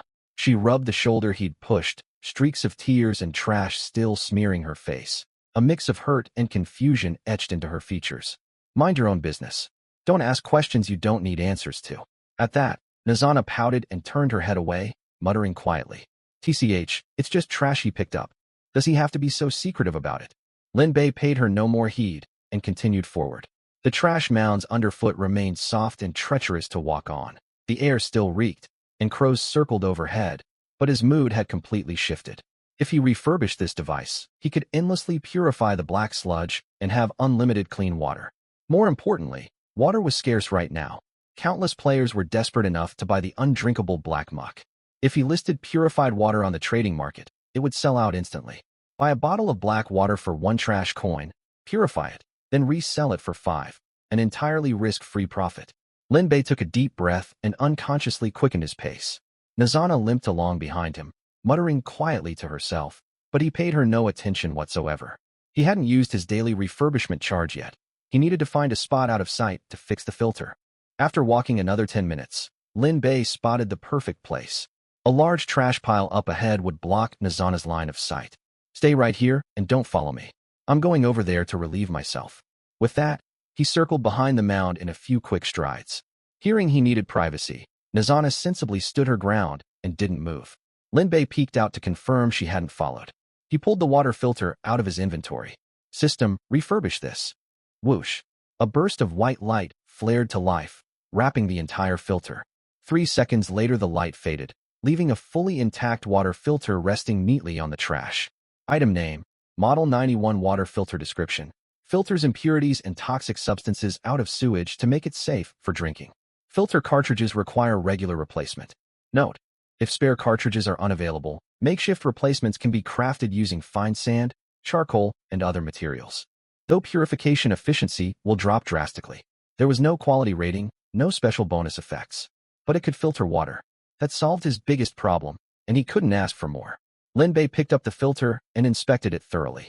The outlet valve twisted smoothly, and the hose connector fit perfectly tight. He set the filter down and leaned against the trash mound to recap everything. Nizana wasn't the sharpest, but she'd been the one to uncover the filter. Luck counted for something, after all. If she hadn't kicked it, the device would still be buried, undiscovered for 100 years. I'll give her a bottle of water later. She found the filter, after all. I can also test it on her, see if the purified water gives anyone diarrhea. Having made up his mind, Lin Bei opened his friend list. He tapped Majiechi's avatar. Lin Bei, I'll buy 5 bottles of water. Once the trade went through, Lin Bei poured all 5 bottles of black sludge into the filter's inlet. The black water lived up to its terrible reputation. The second he twisted off a cap, a pungent stench of rust and rotten eggs burned his nostrils. The liquid was murky as soy sauce, tiny suspended particles coating every inch of the bottle walls. He emptied all 5 bottles into the filter, then held the empty bottles under the outlet. He caught the clean runoff, filling them one after another. Before filling each bottle fully, he rinsed it with a splash of purified water to wash away residual grime. By the time the last drop filtered through, the 500-milliliter mineral water bottle was only half full, wasted on rinsing. Lin Bei screwed the cap tight and lined up the 5 bottles of clean water in front of him. They were clear and transparent, the ridges on the bottle bottoms fully visible through the liquid, genuine clean water. He took a sniff. The rust odor was gone, replaced by a faint scent. It resembled disinfectant, but wasn't quite the same. So subtle you'd never notice it unless you pressed your nose to the bottle. The filter had trapped all contaminants and toxins, though it couldn't fully remove the odd aftertaste. That didn't matter. What counted was it was safe to drink. Stowing the filter away, he grabbed the half-full bottle, weighed it in his hand, and stepped back out from behind the trash mound. Nizana waited where he'd left her. While he was gone, she'd retied her hair and wiped more grime off her face, looking marginally tidier. When she saw Lin Bei return, she stood straight, her gaze automatically darting to the bottle in his hand. Her eyes locked onto it instantly. Lin Bei walked up to her and tossed the half-full bottle straight at her. It spun twice through the air before Nizana scrambled to catch it. She held it up and stared down. Half a bottle of clear water, not the soy black sludge sold on the trading market. Don't say I mistreat you, Lin Bei said flatly. Drink it. Nizana froze, clutching the bottle. She glanced up at Lin Bei, then back down at the water, opening her mouth but unable to say a word. Since yesterday, the only thing she'd eaten had been cockroach eggs. Lin Bei had tossed her out of pity. She'd never imagined he'd voluntarily give her water, and clean water at that. He's giving me water? Where did he get such clear water? Her mind spun. Does he actually have a crush on me? She stole a quick glance at Lin Bei's face, searching for any hint of attraction. No eager smiles, no suggestive looks, not even a spare glance her way. No, there's nothing like that in his eyes. Not a single trace. Unable to figure out his motives, she decided not to overthink it. The water was real, and that was all that mattered. She twisted off the cap, lifted the bottle to her lips, and prepared to chug a big mouthful, then caught the faint, odd odor. It was subtle, but unmistakable, a weird scent halfway between disinfectant and something else. Nizana frowned, remembering his excuse about stepping behind the mound to relieve himself, and whimpered uncertainly. Big brother, what's this smell? This water isn't, is it?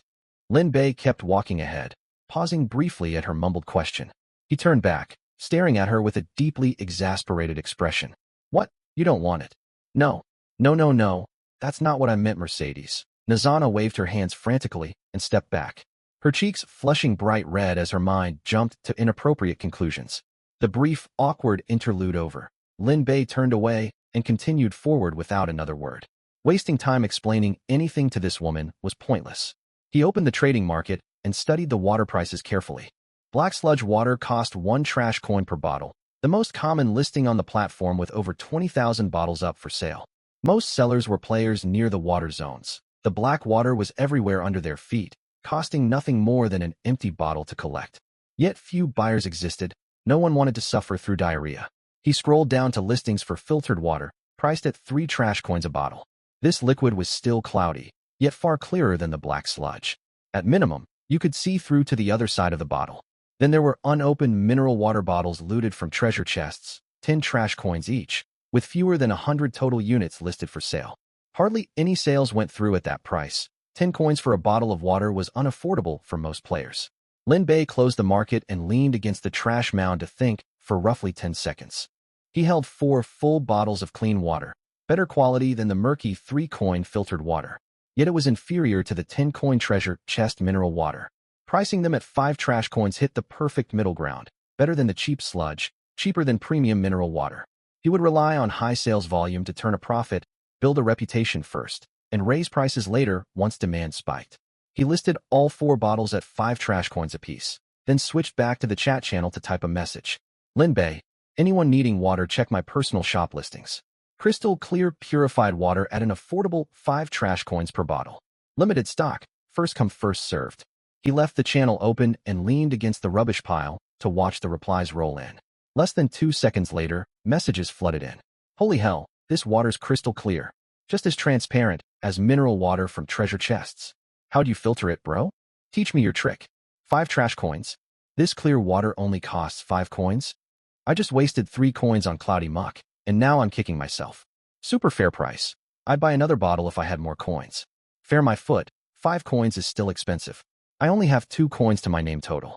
Hey guy above me, unopened mineral water's 10 coins, and this water's nearly the same quality. 5 coins is a steal. Bought 1 bottle. Hope it lives up to the hype.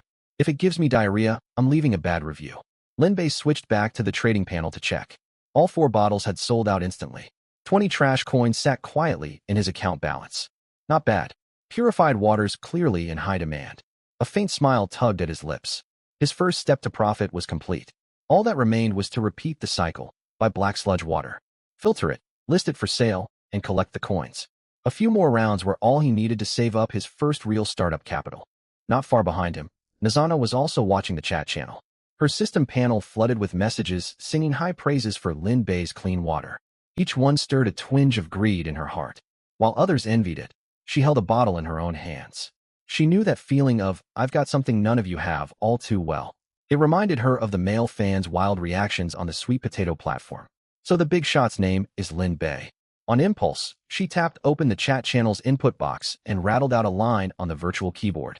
Chun-Lin, you loser, still stuck drinking murky sewage, huh? I'm sipping pure filtered water right now. Her thumb hovered over the send button. Just as she was about to tap send, a memory hit her.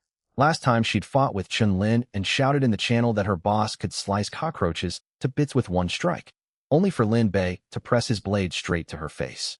If she ran her mouth off and caused trouble again this time, Lin Bei might really cut her down without a second thought. A shudder ran through her at the mental image. She pulled her finger away from the send button and deleted every single character of her drafted message one by one. I can't make him mad. If he takes his anger out on me over this, I'll be doomed. She shook her head, twisted open the bottle cap, and took a tiny, careful sip straight from the mouth, muttering under her breath so quiet only she could hear. Oomph, such clean water, and Lin Bei only sells it for 5 trash coins. He's practically giving it away to everyone. Lin Bei paid no mind to Nizana behind him. He walked forward a short distance before saying he needed to relieve himself again, ordering her to stay put and not move. 5 minutes later, Lin Bei emerged from behind the garbage piles. The 20 trash coins in his account had turned into 20 bottles of filtered water. 20 bottles make 100 trash coins total. This money-making speed is insane. Lin Bei stared at the 20 bottles for several seconds. He decided to stop trading for now and resume later when he had time. He listed all the filtered water for sale, then pulled up the trade interface to browse the marketplace. Food items came in a chaotic variety. Crow meat cost 1 trash coin per serving. Stock was the highest, yet it sold the slowest. Cockroach meat was also 1 trash coin, but far less plentiful.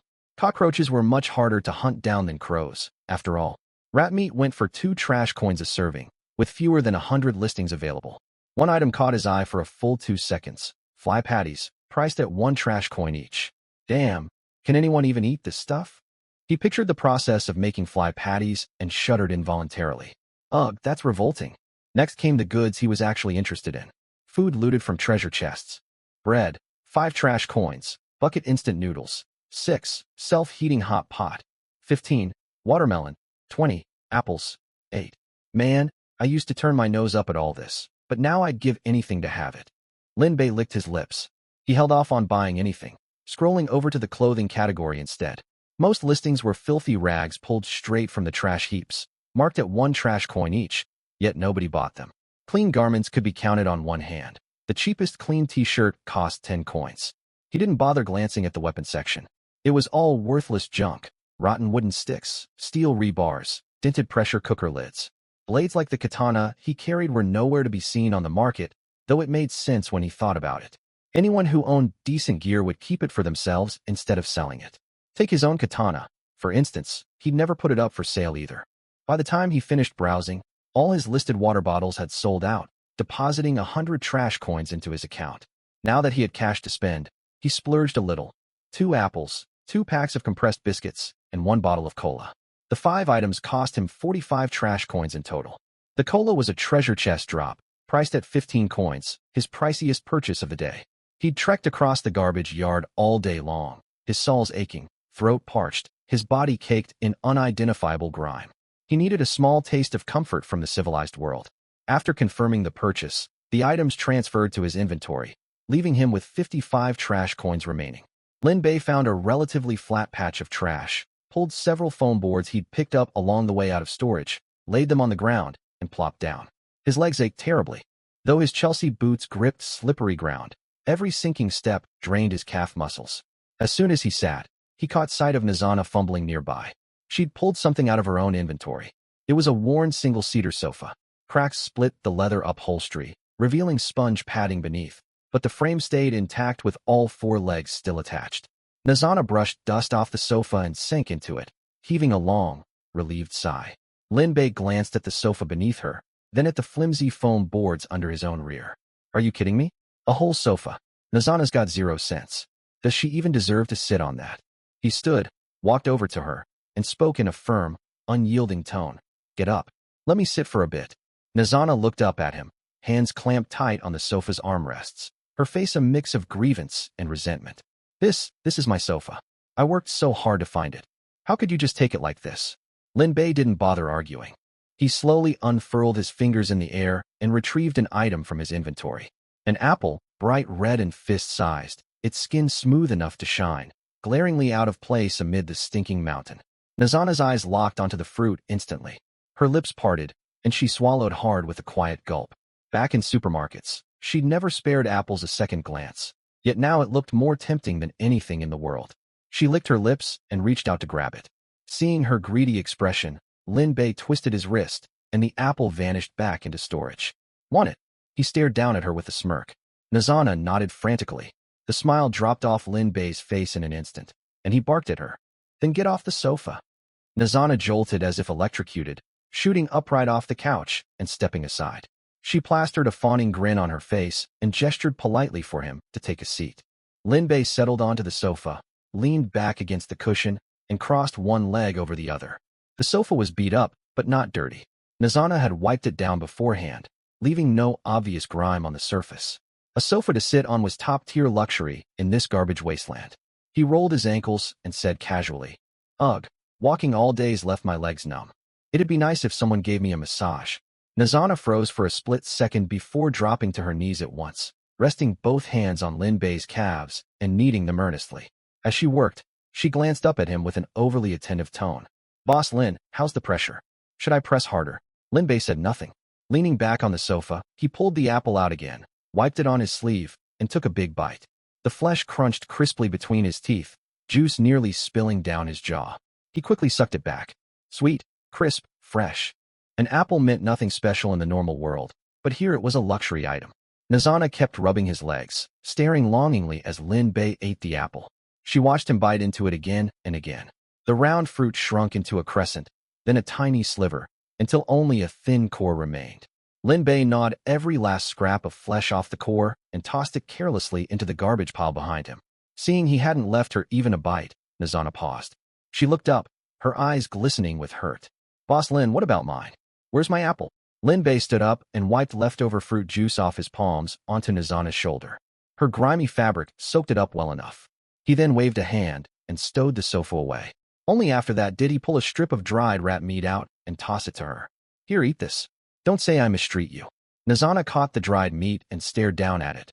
Dry, leathery, like cured pork hanging from a beam for 3 years. She glanced back at the apple core Lin Bei had thrown away, a crushing sense of unfairness washing over her. "I thought you'd give me an apple. Why is it just this tough dried meat? Oh? When did I ever promise you an apple?" Lin Bei turned to face her, grinning teasingly.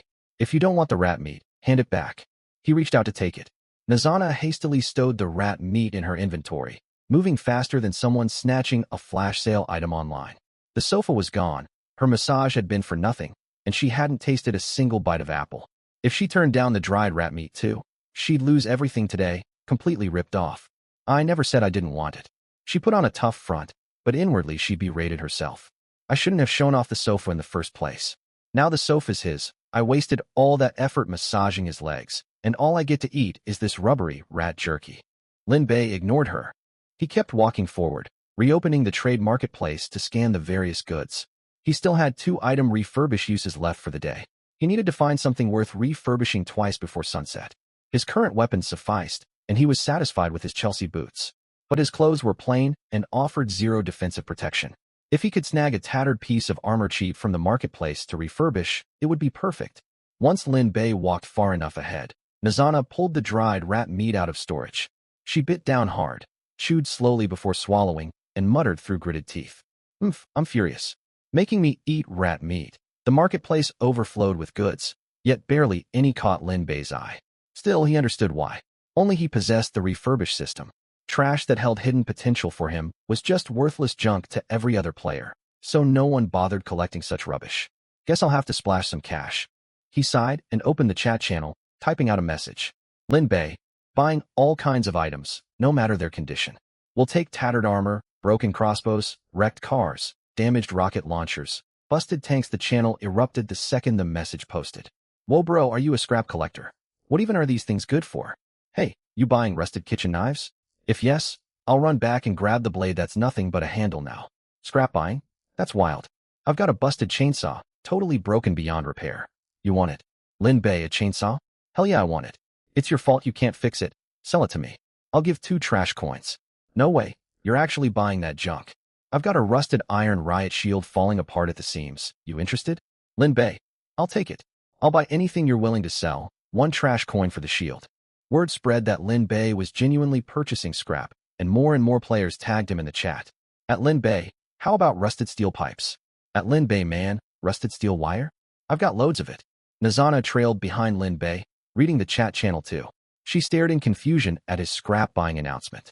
Why's Lin Bei buying all this rusted garbage? He's got money to waste on trash when he could just buy more food, or even an apple for me. Lin Bei walked for another half an hour before stopping, a faint smile tugging at his lips. Lin Bei, stopping purchases now. Huh, done already? I just dug up a beat-up cutting board hoping the big shot would buy it. Why quit now? Ha ha ha, my broken cutting board got picked up, free trash coin score. That's nothing. He even bought a rubber band that snaps if you tug it. Wonder what he's planning to do with all this. Shame about my rusted pipe. He didn't want it. It's still metal after all. Guy above, he's not a scrap metal dealer. He only picks useful junk. You think he's an idiot? Wait, does anyone else find this weird? What's he even need busted chainsaws, broken shields, rusted pipes for? None of these work as is. Who cares? I made a coin. Let him do whatever he wants. Lin Bei read their messages, each player convinced they'd swindled him out of a bargain. He curled his lip. Humph. You might profit a little, but I never lose out. He opened his inventory and tallied up all the scrap he'd bought. 1 busted chainsaw with a cracked, rusted casing and a saw blade so corroded it barely turned. 1 riot shield, its plexiglass panel crisscrossed with scratches and cracks, the metal frame bent from impacts. 10 rusted steel pipes coated in flaking rust. 1 cracked iron wok with a tiny rusted hole burnt through the bottom. A 2-meter industrial elastic rubber band aged to the point of snapping with a light pull. A 3-meter length of rusted steel wire. The outer layers crumbled to iron dust, but the inner core sections remained usable. Lastly, a moldy solid wood cutting board. Though covered in mildew, the timber itself was intact, rare dense hardwood at that. 7 items total, costing him 15 trash coins. 15 coins wouldn't even buy 2 bottles of clean filtered water on the marketplace. Yet in his hands, he held a pile of items with massive hidden potential. Once refurbished, their value would multiply tenfold or more. Lin Bei pulled his tent out of inventory and tapped 1 key to deploy it fully, anchoring it firmly on a slightly flatter patch of garbage. He unzipped the flap and climbed inside, glancing back at Nazana standing outside. Stay out here. Don't come in.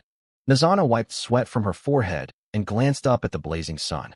The midday heat beat down hard, and the garbage piles steamed with sour, putrid fumes that stung her eyes. The tent looked dull and unremarkable, but at least it offered shade. Ugh, is his heart carved from stone? No thought for a woman at all. She bit her lip and seethed silently. Hiding in the tent from the sun while I bake out here. Unbelievable.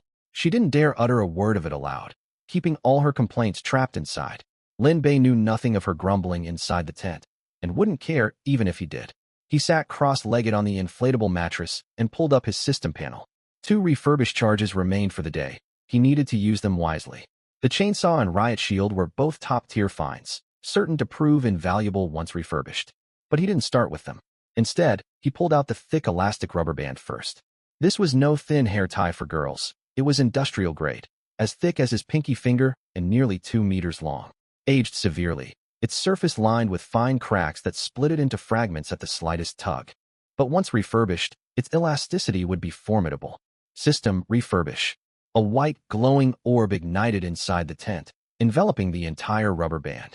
2 seconds later the light faded, leaving a flawless jet-black rubber band resting on the mattress. Its surface was smooth, crack-free, and yielded toughly when pinched between his fingers. Item name: High-tensile elastic rubber band tier. White description: Special industrial rubber band. Boosted elasticity with easier draw resistance. Vastly extended service life. Maximum kinetic energy output: 150 joules. Lin Bei reread the description twice. He had a rough grasp of what 150 joules meant. Average high-quality slingshots only output dozens of joules, barely enough to pierce an aluminum can. 150 joules neared low-powered air rifles, more than enough to punch through wooden planks. A shot to vital areas would deliver lethal force. Best of all, drawing it required minimal effort. He hooked a finger around the band to test the pull. It only took roughly 20 pounds of force to stretch fully. That meant he could draw it all the way with ease and fire repeated shots without tiring his arms quickly. Nice. He toyed with the rubber band for a moment before retrieving the moldy cutting board from storage. Scrape off the mildew, carve it into shape, and it would make the perfect slingshot frame. Next came the rusted steel wire bundle. The outer coils had crumbled completely, but unwound. Several inner strands bore only light surface rust, strong enough to fasten the rubber band to the wooden frame. All parts ready. Time to get to work. Lin Bei drew his katana and began hacking at the wooden chopping board. Dull thuds echoed as the blade bit deep into the timber. Wood shavings sprayed against the tent's inner fabric and bounced back down. He chopped the board down to a roughly workable size, then slowly carved the Y-shaped frame of a slingshot with the tip of his blade. His woodwork was far from refined, yet a slingshot frame needed no fancy finish, only solid structure and a comfortable grip. Once the frame was carved, he cut a 50-centimeter length from a rubber band roll. He set aside the remaining 1.5 meters. The slingshot was merely a stopgap. Crossbows and bows were the true long-range killing tools. He picked up the cut rubber band, then tightly wrapped stripped steel wire around both ends of the wooden frame to fasten it in place. Round after round of wire coiled the wood. He twisted each loop tight with the edge of his katana. When he finished wrapping, he tugged hard at the rubber band to confirm it would not slip free from the frame. Only then was the slingshot complete. The whole process took nearly 2 hours. During this time, Nozana called out to him from outside several times. The first shout came after 30 minutes. "Handsome Lin Bei, what are you doing in there? The sun's blazing out here. Can I come inside too?" No. Her second call arrived an hour later. "Brother Lin Bei, I'm sweltering. Just let me sit inside for a tiny while. Only a moment. No one's forcing you to stay. Leave if you want." Nozana stamped her feet in frustration outside. Leave? Where could she possibly go? This sprawling trash heap was deadly for a woman alone. Without Lin Bei, monsters would tear her apart within half a day. She huffed a few times and dared not pester him further. The sun blazed hotter by the minute. Plastic litter scattered across the garbage softened. The sour, putrid stench thickened in the air. Unable to stand the swelter any longer, Nozana rummaged through nearby piles of trash for something to shield herself from the sun. She pulled out a flimsy palm-sized plastic sheet and waved it back and forth as a makeshift fan. Next, she dragged over a tattered burlap sack, shook off all the debris clinging to it, and draped it over a stack of foam boards to prop up a lopsided, tiny lean-to. The shelter was barely big enough for her to huddle inside alone.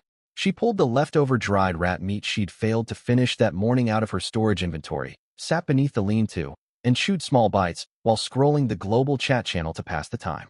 Messages flooded the chat nonstop as always. Some players begged for water, others bragged about treasure chests they'd just looted, and a few speculated how many people would die that day. Nozana flicked through the screen, snickering at funny posts and silently thanking her luck for sticking with Lin Bei. Though this man had a heart as hard as stone, at least she never went hungry or thirsty by his side. Just as she was absorbed in scrolling, the tent zipper rasped. Nozana poked her head out of the lean-to at once. Lin Bei stepped out of the tent, clutching an object, a slingshot. It was no childish toy. This was a heavy-duty adult slingshot, rugged and solidly built. Its Y-shaped frame was carved from solid timber, the handle sanded smooth and rounded. Thick steel wire wrapped densely around both band anchor points, giving it an unshakable, sturdy look. "Boss Lin Bei." Nozana's eyes lit up. She scrambled out of the lean-to and crowded close, staring curiously at the slingshot in his hands. "You locked yourself inside for hours just to make some beat-up slingshot." Lin Bei ignored her. He hefted the slingshot in his palm. The handle fit perfectly in his grip, and the rubber band held steady with excellent aim when fully drawn. He hadn't test-fired it yet, but he knew this weapon could cripple a roach instantly with a shot to vital organs within 30 meters. Seeing him preoccupied with the slingshot and ignoring her entirely, Nozana muttered under her breath, "Huh? All that work just for a slingshot?" Lin Bei paid no mind to her odd stare. He stowed the tent in his storage inventory without explanation and turned to walk away. "Humph, you wouldn't understand. This thing's far more valuable than you." Nozana's jaw dropped in shock when she heard that. Lin Bei had actually compared her to this slingshot and claimed the wooden frame and rubber bands meant more to him than she did. How could she accept that? She had a great figure and a pretty face. What did this crude slingshot have over her? She stared at his retreating back, a sudden thought popping into her head. Could he be incapable of intimacy? Why else would he pay no attention to a beautiful woman like her? It made no sense, not a single bit. Lin Bei knew nothing of her thoughts. At that moment, he was privately messaging another player stationed in the construction zone via the chat channel. "Lin Bei, yeah, I need small pebbles from construction sites. Nothing too big or tiny for slingshot ammo. Grab smooth rounded ones if you can. I'll pay 1 trash coin per 100 stones. Send me a handful as samples first. If they work, I'll take 500 matching the sample size. Pansy." Haha, no problem. I'm surrounded by rocks here, rubble everywhere. I'll pick them out right away. Shortly after, Pansy sent 10 pebbles over the trade system. Lin Bei retrieved them from storage and rolled them one by one across his palm to weigh them. Their sizes varied wildly, but 5 were perfectly suited, slightly larger than glass marbles, with ideal heft. Now he had both slingshot and ammo. It was time to test its power. He pulled out the slingshot, nestled 1 pebble into the leather pouch at the band's end, and locked his gaze on a crow perched atop a nearby trash mound. The bird hunched its head, pecking at something buried in the garbage, completely unaware a man 20 meters away had it lined up in his sights. Lin Bei drew a deep breath, steadying the wooden frame with his left hand and pulling the pouch back. He shut one eye, aligned the top fork of the frame with the crow's torso, and released his grip. Whiz! The pebble flew far too high, sailing past the crow's head more than 10 centimeters above. The crow flapped its wings in alarm. It hopped a few steps sideways, yet it did not fly off, merely shifting to another spot to keep pecking. TCH, even the self-proclaimed slingshot king misses shots sometimes. He loaded another pebble and drew back to aim once more. Whiz! This time the height was correct, but the shot veered left, striking the trash heap a dozen centimeters from the crow's feet. The bird jumped in fright, beating its wings to flit several meters away and land on another pile of waste. It warily scanned its surroundings. Damn it, one more try. Lin Bei loaded a third pebble. Whiz, thud. A dull crack echoed as the stone slammed dead center into the crow's skull, instantly crushing its small head to pulp. A small cloud of blood and black feathers burst through the air. The crow's body did not even twitch once before tumbling off the trash mound. Every other crow in the vicinity took flight at the sudden commotion, swirling overhead in a dark, noisy flock. Lin Bei twirled the slingshot in his hand and nodded in satisfaction. Told you the slingshot king never truly misses. He hadn't pulled the band all the way taut for that shot. Full draw would deliver far greater stopping power. Nazana stood behind him, stunned. She'd been quietly snickering when the first 2 shots went wide, thinking the weapon he'd spent hours crafting was worthless. But the third shot had blown a crow's head apart from over 20 meters away. 20 meters, not 2 or 3. She stood frozen. She was mouth agape, unsure what to say. What are you standing there gawking for? Lin Bei spoke without turning his head. Go retrieve that crow at once. His voice jolted Nazana back to reality, resentment bubbling up on her face. Retrieve it? What do you take me for? Seeing her rooted to the spot, Lin Bei shot her a sharp glance. Did you not hear me? Meeting his gaze, Nazana clenched her fists and gritted her teeth. I'll get it fine. She trudged across the uneven garbage mounds, sinking deep into trash with every step, then grabbed the headless crow and dragged it back. Blood dripped steadily from its neck, coating her palms in sticky gore. She tossed the bird onto the ground. She scrubbed her fingers against the trash to wipe it off. Lin Bei ignored her revulsion as the system alert chimed. Detecting recyclable item, initiate recycling? Without hesitation, he selected confirm. A portion of crow meat was added to his storage inventory. Now that he'd proven the slingshot worked reliably, the rest would be simple. He messaged Pansy to confirm the pebble standard, ordering another 500 matching the sample stones. Pansy replied cheerfully, promising to gather them all within an hour. With his ammo supply secured, Lin Bei set off again. This time, travel doubled as target practice. He picked off crow after crow beside the trash path to hone his accuracy. The first crow, the second, third, fourth. His hit rate climbed steadily. It started at 5 out of 10 shots and rose to 7 or 8 hits per 10 attempts. His wrists and fingers reclaimed old muscle memory. Drawing, aiming, and releasing grew smoother and more fluid. Sometimes he did not even need deliberate aim. He was firing off shots purely by instinct. Nazana became nothing more than a dedicated corpse collector. She shifted from revulsion to numbness, then mindless repetitive labor. Bend down, pick up the bird, toss it back, repeat. Climbing over mounds of trash left her sweating profusely, her clothes stained with crow blood and garbage grime. Yet she dared not complain. She realized Lin Bei was not tormenting her for fun. Every crow she fetched was recycled into edible crow meat via the system. He stashed part of the meat away, and the rest became her rations. After he took down over 20 crows, feathers began dropping alongside crow meat as recycling rewards. Lin Bei had no immediate use for feathers, but he stored all of them in inventory anyway. When his kill count passed 50, the system alert changed. Recycling successful.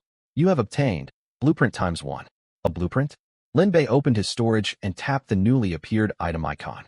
It resembled a parchment scroll printed with a drawing of a handheld fan. Item name: Crow Feather Fan Blueprint Tier, Common White Description. A fan woven from crow plumage. Its breeze delivers effective heat relief. An essential summer cooling tool for the trash heap wasteland. The second his finger touched the blueprint, another system prompt popped up. Consume 10 crow feathers to craft this item. Note: blueprint is single-use and will vanish after crafting. Shame it's a one-time item. He glanced at his feather stock. 50-odd crows had yielded 23 feathers total. He checked the system clock. Noon, 12 o'clock. The sun hung at its zenith, bringing the hottest temperature of the entire day. Damn, this heat is brutal. We'll rest a while before moving on. Making up his mind, Lin Bei submitted 10 feathers through the blueprint crafting interface. Upon confirming production, the blueprint dissolved into a wisp of light, and a brand new feather fan appeared in his storage. He pulled it out. It felt feather-light, its surface woven from dozens of glossy black crow feathers tightly stitched together. Every plume was neatly trimmed and fastened to thin wooden ribs with fine thread. The wooden handle was sanded smooth for a comfortable grip. He clutched it and waved it toward his face. Whoosh! A cool gust washed over him, carrying a faint earthy tang unique to bird plumage, yet undeniably refreshing. It could not compare to air conditioning, but on this sweltering trash wasteland, it was a luxury beyond measure. He toyed with the fan for a moment, then pulled out his tent and deployed it with one tap of the system menu. Nazana, you want it inside the tent? Come in. Nazana stood baking in direct sunlight, fanning herself with that tattered plastic sheet. Her allocated bottle of water had long run dry, leaving her lips cracked and peeling. Lin Bei's words stunned her for a split second before disbelief washed over her. Did I hear that right? He's letting me inside? Could he be? I'll count to 3. If you haven't stepped inside by the 3rd count, you stay out here baking in the sun. Her wandering thoughts were cut short by Lin Bei's flat voice from within the tent. Nazana knew he was not joking. Fine, I'll go in. It's just a tent anyway. It's cramped, but I've stayed inside before. As soon as Nazana ducked into the tent, she plopped down onto the hardened rubber mat without delay. She glanced sideways at Lin Bei, a faint smirk tugging at her lips. He let me in. Does that mean he's finally warmed up to me? Her mind raced through schemes. If things went well, their bond would grow far closer. Later, she could bat her eyes and beg him for extra food and water. He would hardly refuse. This trick had never failed her before. Fulfill a man's desires, then act sweet and coquettish. Every one of her old online fans showered her with gifts without hesitation. With that thought, she twisted her body into what she believed was her most alluring pose, ready to speak. Lin Bei tossed the feather fan straight onto the ground in front of her. Grab this fan and start waving it hard. If you slack off, get back outside into the sun. His gaze remained fixed on empty air as he flicked through the system panel, not sparing Nazana a single glance. Nazana froze completely, mouth hanging open in shock. He let her inside just to wave a fan for him. She spoke up, unwilling to drop the idea. Brother Lin Bei, is fanning really all you need? Are you sure there's nothing else I could do for you? Lin Bei shot her a single glance filled with unmasked, unhesitating disgust. You're craving that sort of thing? Look at how filthy you are. Your hair's matted into clumps, and I can smell your sour body odor from across the tent. Your clothes are caked in grime, utterly revolting to look at. Your smeared makeup makes you look like a ghoul. It turns my stomach just seeing you. After his blunt rant, he looked back to the system interface. Besides, I have no spare mental bandwidth for that nonsense right now. If you're desperate for attention, go find someone else outside. Don't throw yourself at me. Nazana stiffened where she sat. Back before the wasteland, countless men had fawned over her, calling her a goddess. She'd post selfies in tight dresses and never get fewer than 4,000 likes. What had become of all that now? You're so ungrateful. Her voice rose sharply. Do you know how many people used to beg to spend time with me? Her sentence died mid-speech as cold metal flashed. Lin Bei had drawn his katana, the tip pointed straight at her. Say one more word, and you're out. Start fanning or get back in the sun. Staring at the blade inches away, Nazana clamped her mouth shut instantly. Leave the tent? The sun outside baked hot enough to dry human flesh, and her tiny water bottle was long empty. Stepping out meant death. All retorts died in her throat, replaced by a quick, ingratiating smile plastered across her face. Calm down. I'll fan right away, I promise. Lin Bei snorted, stowing the katana back into storage, then flopped onto the inflatable mattress, crossed his legs, and returned to scrolling the chat channel. Better remember your place. No one here will coddle you. Nazana picked the feather fan off the ground, knelt beside the mattress, and began waving it back and forth. Cool air swept over Lin Bei's face, instantly cutting through most of his stifling heat. The crow feather fan had a wide surface, covering most of his torso with every swing, far more comfortable than fanning himself. He savored the breeze while scrolling through player messages. I'm melting. It's gotta be 38 degrees out here. I feel like I'm steaming alive. 38? You're underestimating this trash heap. It's at least 40. The garbage underfoot burns like hot radiators when you step on it. Hee hee, I got lucky and found shade under a huge concrete slab. Lying here, not hot at all. Enjoy your sunburns. I'm taking a midday nap. Ugh, I'm dying for water. Filtered water costs 3 trash coins a bottle, total ripoff. The murky black sludge water's too risky to drink. I'm stuck between a rock and a hard place. Hang in there, buddy. You'll get used to the sludge water eventually. Sip tiny mouthfuls, don't chug it. Lowers your odds of crippling diarrhea. Meanwhile, on the far edge of the trash heap beside a body of water, Majiechi lay submerged in a shallow pit lined with plastic sheeting. The water in the pit was not pitch black. It was lightly filtered murky liquid, the color of repeatedly steeped tea. Cloudy, yes, yet clear enough to see his fingers beneath the surface. He sank his entire body into the water, only his head exposed, wearing a blissful expression as if soaking in a hot spring.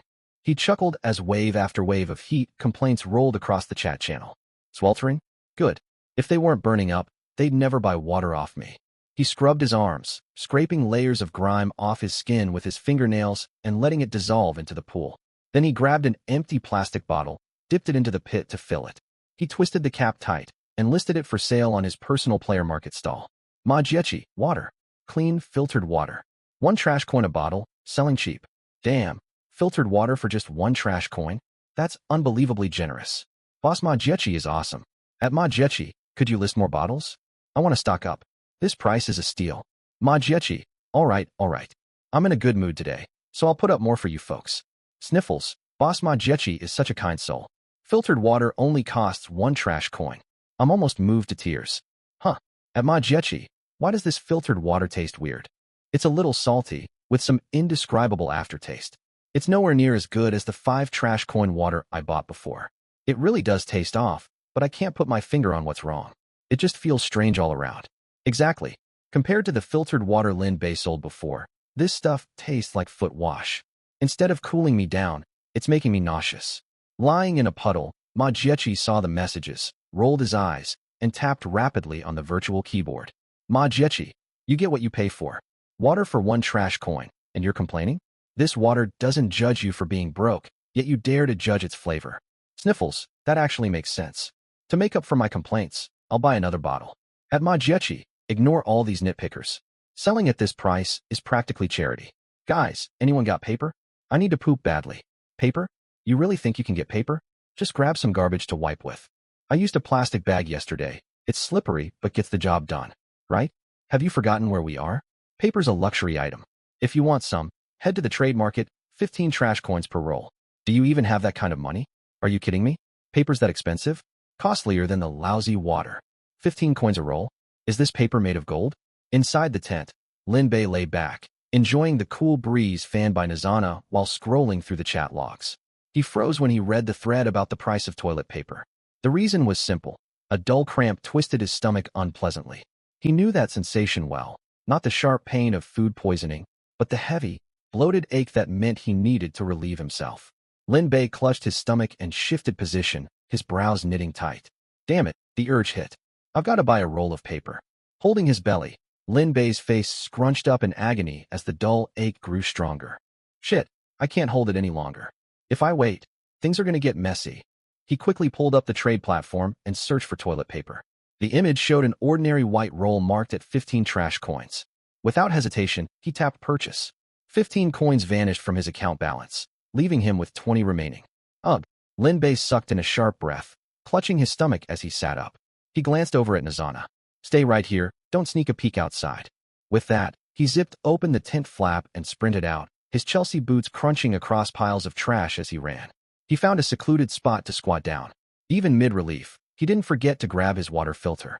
Business couldn't stop just because he needed the bathroom. He pulled up the trade platform, bought jugs of black wastewater while handling his business, and poured each bottle one after another into the filter's inlet. Black wastewater gurgled inside. The outlet stayed silent for 2 or 3 seconds before a thin stream of clean water trickled out. Once he'd filled 20 bottles of purified water, he skipped posting in the chat channel and listed them straight on the marketplace. still priced at 5 trash coins a bottle. In a market where murky water sold for 3 coins and mineral water for 10, his clean water was a total game changer. The second the listing went live, someone alerted the chat channel. Holy crap, the cheap, clean 5 trash coin water's back in stock. Only 20 bottles, snag yours fast. 5 coins a bottle? That's pricey. Boss Majechi's selling water for just 1 coin. TCH, that foot wash can't compare to this. Look how crystal clear this water is, just like bottled mineral water looted from treasure chests. Quit chatting. 8 bottles are already gone. Keep talking, and there'll be none left. Haha. I grabbed the last bottle. Wow, that was fast. All 20 gone in seconds? Are you guys using auto by scripts or something? Sniffles, why only 20 bottles? Boss, please list more. I'm dying of thirst. Squatting on the trash, Lin Bei smirked at the messages. In under 10 seconds, 100 trash coins hit his account. Keep going. For the next stretch, he continued buying black wastewater through the marketplace while attending to his needs. Pour, filter, list, sell, repeat. Every batch was 20 bottles minimum. His balance climbed from 100 to 150, then 200, then 250. 15 minutes later, his balance hit 500 coins. Not bad. 500 trash coins will hold me over. Though all his water had sold out, Lin Bei noticed a problem. The filter's water flow had slowed down, and the water coming out wasn't nearly as clear as before. A strange, faint odor grew much stronger when he sniffed it. He paused and stared at the translucent filter cartridge compartment on the machine's exterior. The white filter media inside had turned grimy black, with thick layers of grime caked between the filtration layers. This filter cartridge won't last much longer. He patted the dirt off his pants, stood up, and stretched his legs, numb from squatting, then headed back toward the tent. When he unzipped the tent flap and stepped inside, the first thing he saw was a pair of long legs. Then her curvy hips. Nazana lay on her side on the ground, one hand propped under her head, the other lazily waving a feather fan back and forth to cool herself. She looked as laid back as a homebody sprawled on their own couch. Nazana sat bolt upright the second she noticed Lin Bei return. She clutched her stomach, her face twisting with a mix of pain and embarrassment. Her cheeks flushed faintly, and her lips parted. Boss Lin Bei, do you have any paper? My stomach hurts. I need to use the restroom. Lin Bei had just sold 100 bottles of water and was in a good mood, so he didn't fuss over her request. He reached into his storage, pulled out the roll of toilet paper, tore off 6 squares, and handed them over. Nazana took the paper with both hands and counted silently. 1, 2, 3, 4, 5, 6. Only 6 squares. Her face twisted like she'd swallowed a bug. She lifted her head, words on the tip of her tongue. But staring at the pitiful handful of paper in her grasp, she couldn't hold back. Boss Lin Bei, this isn't nearly enough. Her voice shrank smaller and smaller. I usually need 20 squares. Excuse me. Lin Bei thought he'd misheard, repeating the question in disbelief. 20 squares, Nazana restated, as if the number were completely reasonable. Lin Bei's eyes went wide. 20 squares. He'd only used 10 total earlier. 2 of those had even been for wiping sweat off his face. This woman used twice as much paper for one trip to the bathroom? You used 20 squares of toilet paper for one bathroom break? Are you messing with me? Nazana flinched at his raised voice, but tried to defend herself. 20's, barely anything. Back home I'd always. Stop. Lin Bei cut her off, clearly not wanting to hear the rest. I don't need the details. 10 squares is all I can spare. If 10 isn't enough, grab a plastic bag to wipe with. He tore 4 more squares off the roll and tossed them in front of Nazana. Nazana opened her mouth to argue, but met Lin Bei's unamused gaze and wisely fell silent. Oh, okay. She picked up the toilet paper, hunched over clutching her stomach, unzipped the tent flap, and scurried outside. Lin Bei picked up the fallen feather fan, laid back on the inflatable mattress, propped his legs up, fanned himself, and opened the trade platform again. I've got money now, time to splurge a little. He browsed for roughly 3 minutes, about to place an order for a set of clean clothes, when a shrill scream cut through the air outside the tent. I'll help. Boss Lin Bei. Cockroaches. Giant cockroaches, come save me. It was Nazana's voice, coming from a spot a little left and behind the tent, less than 100 meters away. Lin Bei didn't hesitate. He tossed the fan onto the mattress, drew a katana out of his storage with his right hand, and bolted outside. His Chelsea boots crunched heavily over trash piles as he sprinted toward the sound. After climbing over a small mound of garbage, he spotted Nazana. She ran straight toward him in a panic, her terrified expression plain to see even dozens of meters away. 3 cockroaches chased close behind her. All 3 were small, only basin-sized. Ordinarily, you could crush them underfoot without effort. But Nizana had zero combat ability, which explained why she was fleeing from just 3 of them. Lin Bei took a deep breath and tightened his grip on the katana's hilt. Ugh, this idiot ran all the way out there just to pee. Not only did she wander far, she lured 3 cockroaches back with her. Lin Bei stood atop the trash mound. No need to charge down with his blade drawn. He pulled a slingshot out of his storage, steadied the frame in his left hand, and tucked a stone pellet into the leather pouch with his right. He pulled back the elastic, aimed, and fired. Zip thud. The stone struck the cockroach's head shell dead center. A dull crack echoed as the carapace split open, the pellet embedded deep inside its skull. The cockroach twitched violently, then collapsed motionless onto the trash heap. Lin Bei didn't pause, loading a second stone into the pouch immediately. Draw, aim, release, zip, thud. The second cockroach took a blow to the side of its head, followed by the third. Thud. In less than 10 seconds, all 3 basin-sized cockroaches lay dead. Nizana scrambled up the trash mound and hid behind Lin Bei, shaking like a leaf.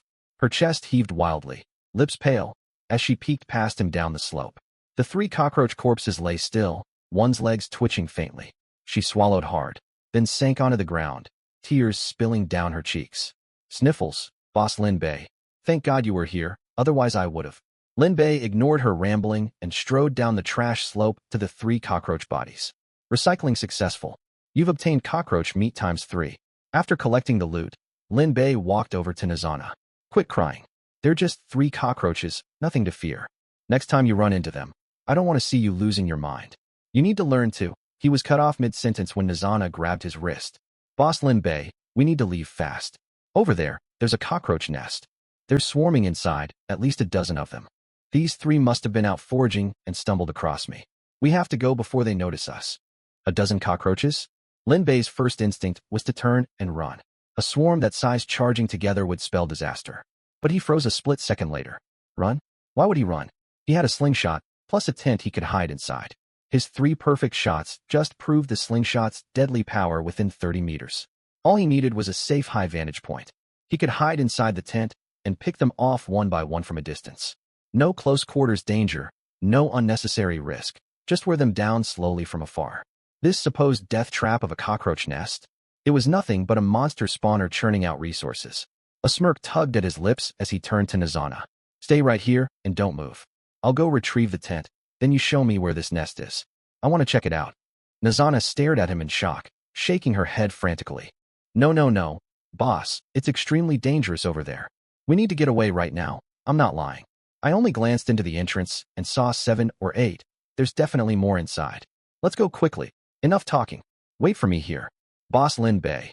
Nizana reached for his hand, but Lin Bei had already turned and jogged away. When he returned, slingshot in hand, his eyes lit up with excitement. Lead the way. Nizana stood frozen, staring at Lin Bei's relaxed, unafraid expression. There was no recklessness, no overconfidence, just calm ease. She bit her lip, stamped her foot, and turned to head back the way she'd fled. The 2 walked single file across the trash wasteland. Nizana stepped as lightly as possible to stay quiet, glancing back every few paces. After walking roughly 100 meters, she halted, crouched behind a foam board, and pointed toward a trash mound 50 meters ahead. That's it. After I finished my business, I spotted a sofa over there I wanted to grab, but I didn't expect there'd be a nest. Lin Bei followed her line of sight. The trash mound stood around 20 meters tall, with a pitch-black cave mouth halfway up its slope, roughly a meter wide. Trash around the entrance was flattened and packed tight from constant trampling, and strangely, no crows circled nearby. Boss Lin Bei, you've seen it now. Let's leave at once, Nizana whispered, her voice thick with pleading. Lin Bei stared at the cave entrance, a dismissive smirk spreading across his face. Leave? Are you joking? Stay put and don't move an inch. With that, he crept toward the cockroach nest. Nizana stretched out to grab him, only brushing the hem of his jacket before he pulled free. She stayed crouched, watching Lin Bei's figure slowly draw closer to the trash mound, her heart pounding with anxiety. Ugh, it's so dangerous over there. Why does he have to go instead of running away with me? She muttered so quietly only she could hear, but her feet stayed rooted to the spot. Lin Bei told her to wait, so she would wait. She knew tagging along would only get in his way, unable to offer any help. Watching his retreating back, she prayed silently, please don't get hurt, otherwise Lin Bei bypassed the nest entrance entirely, circling around to climb the peak of another trash pile. It was roughly 30 meters away. 30 meters was a perfectly safe distance. His slingshot held steady aim and full stopping power at that range. Even if the cockroaches spotted him, they'd take time to crawl over, leaving him plenty of time to reposition. He set up the tent, unzipping a narrow firing slit, then pulled 10 portions of crow meat out of his storage. Stupid roaches, wake up, time for a feast. He thought the jab to himself before hurling the crow meat onto a flat stretch of ground. He dropped to the ground, lined up several stone pellets beside him, gripped his slingshot, and waited for the cockroaches to emerge. Around 5 minutes later, something stirred in the darkness of the cave. 2 thin antennae poked out first, waving through the air. Then a dark brown flattened head peeked cautiously over the entrance. A cockroach nearly a meter long paused at the cave mouth, twisting its head left and right, antennae swirling through the air. The wind carried the scent of fresh crow meat, and it caught the trace. The cockroach crawled out, 6 legs scuttling in tandem, heading straight for the pile of crow meat. Lin Bei's lips curled upward when he saw the trap work. Finally came out after all that waiting. He drew back the slingshot, locking the crosshairs on its head. Zip thud. The moment the stone hit its skull, the sharp crack of splintering carapace carried clearly over the trash. A gaping hole burst open on the cockroach's head, the pellet wedged amid broken shell fragments. Its body lurched violently to one side. All 6 legs lost coordination, sending the creature spinning uselessly in place as its claws scrabbled at the garbage. Damn, it's still alive? Lin Bei muttered, loading a second stone into the pouch, drawing, aiming, releasing. Zip thud. This shot pierced straight through. The cockroach's body stiffened abruptly, legs kicking once before falling completely still. Lin Bei stayed low inside the tent, knowing what would happen next. Sure enough, more antennae emerged from the dark cave. 3 this time. They caught the smell of crow meat and fluid. The 3 cockroaches crawled out one after another. Instead of heading for the meat, they swarmed the corpse of their fallen kin. Their mandibles opened and closed as they hunched down to feed on the body. Lin Bei waited until all 3 were fully distracted. He drew his slingshot once more. Zip thud. The stone struck true, blowing another cockroach's head apart, its body collapsing beside the first corpse. The remaining 2 lifted their heads to scan the surroundings, antennae twitching, yet found nothing amiss. They glanced at their newly dead nestmate, then lowered their heads and went back to feeding. Lin Bei repeated the same cycle after that. Every time he took down a cockroach, he ducked low, waiting for the rest to resume gorging before striking again. The cockroaches possessed no instinct for ambush whatsoever. To them, food laid right before their eyes, and dead kin made extra sustenance. This mindless reflex turned them into sitting ducks when hunted by a thinking, calculating predator. Zip squelch, zip squelch, zip squelch. As the metallic, rotten stench thickened, more and more cockroaches poured out of the burrow. Not a single one spared Lin Bei a glance. All were drawn to the ever-growing pile of their dead kin spread across the ground.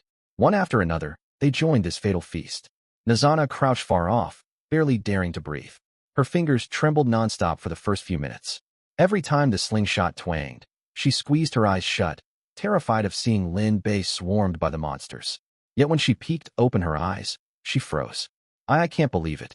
Then came the second, third, 5th kill. Her expression shifted from raw fear to stunned disbelief, then to wild excitement. Her hands balled into fists against her chest, a thought growing clearer by the second.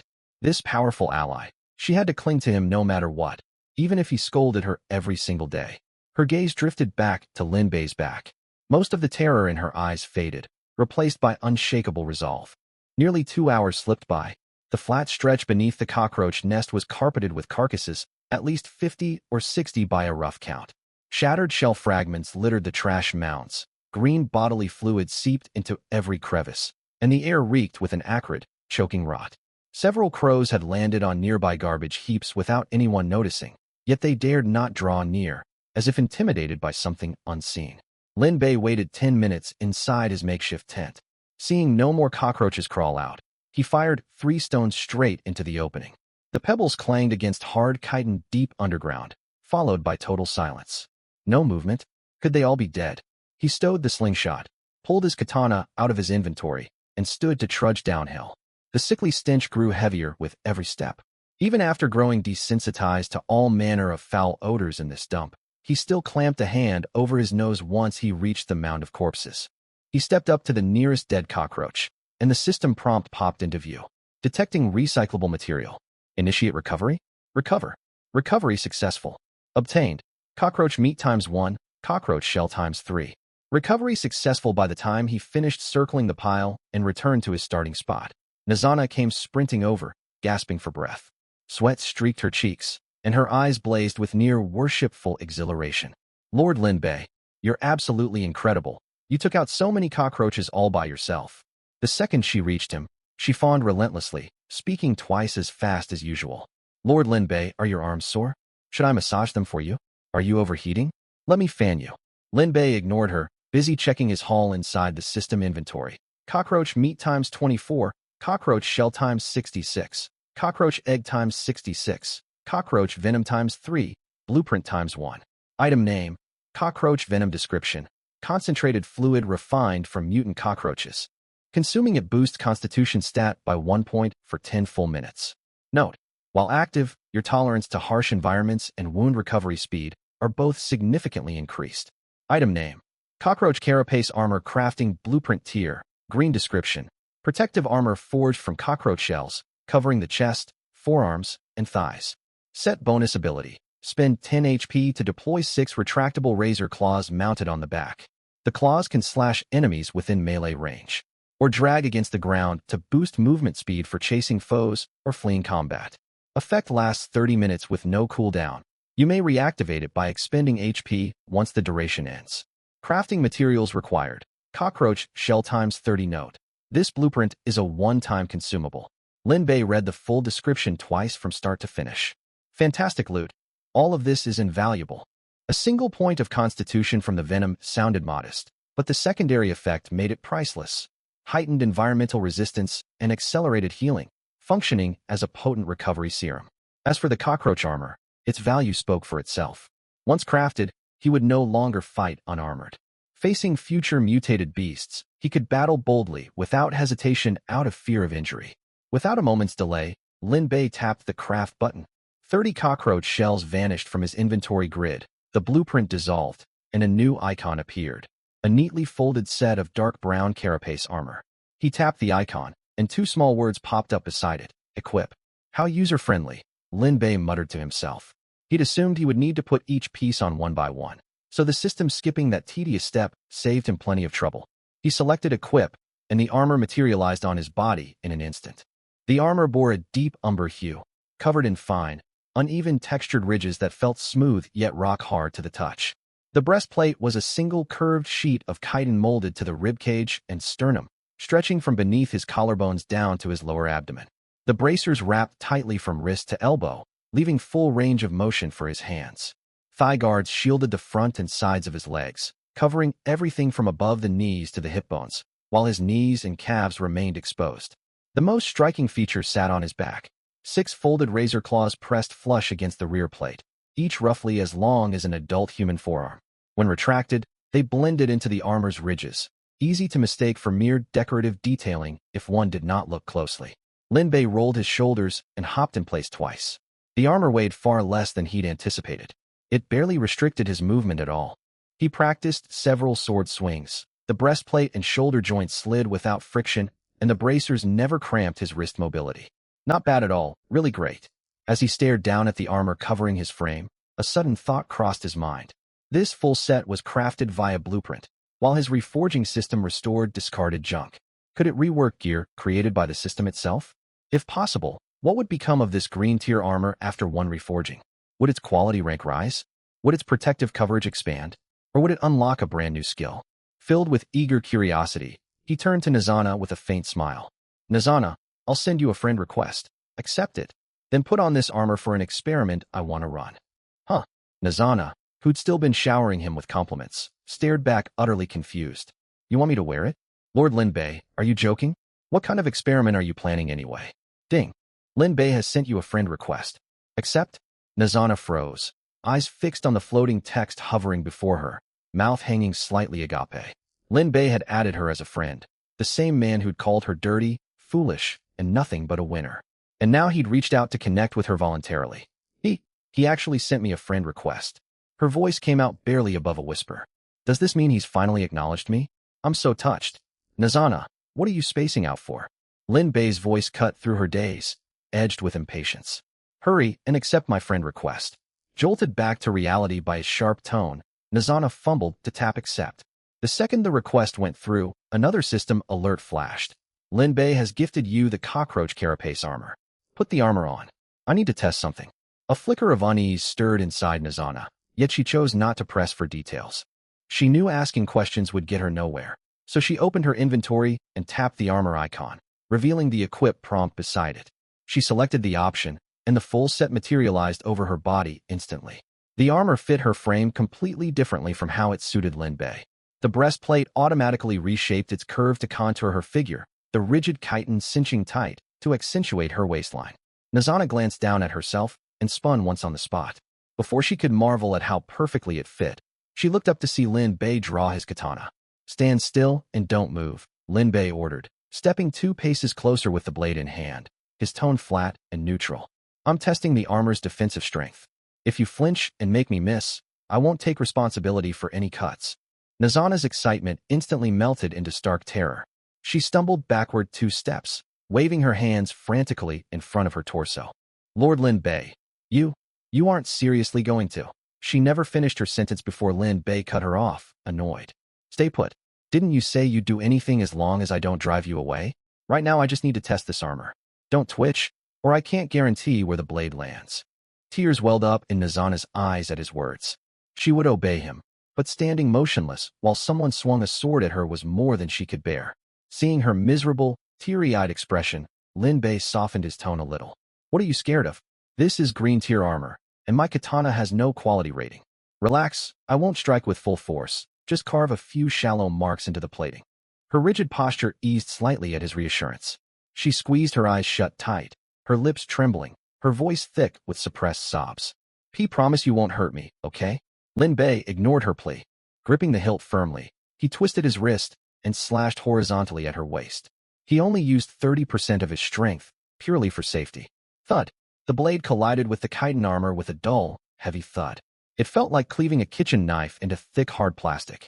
The sword bounced upward off the shell, leaving the armor completely unbroken. Ah! Nizana shrieked and flinched, then cracked one eye open shakily to stare at the strike point on her hip. Only a faint pale scratch, no wider than a toothpick, marred the surface. Lin Bei stepped forward, ran a finger over the scratch, and nodded in approval. Decent durability. One more strike. Stand still, Nizana. Why another one? Nizana's newly relaxed shoulders tensed right back up. Before she could protest, the second slash came down, this time with 50% of his full power. Thud. The impact against the shell boomed louder than the first blow.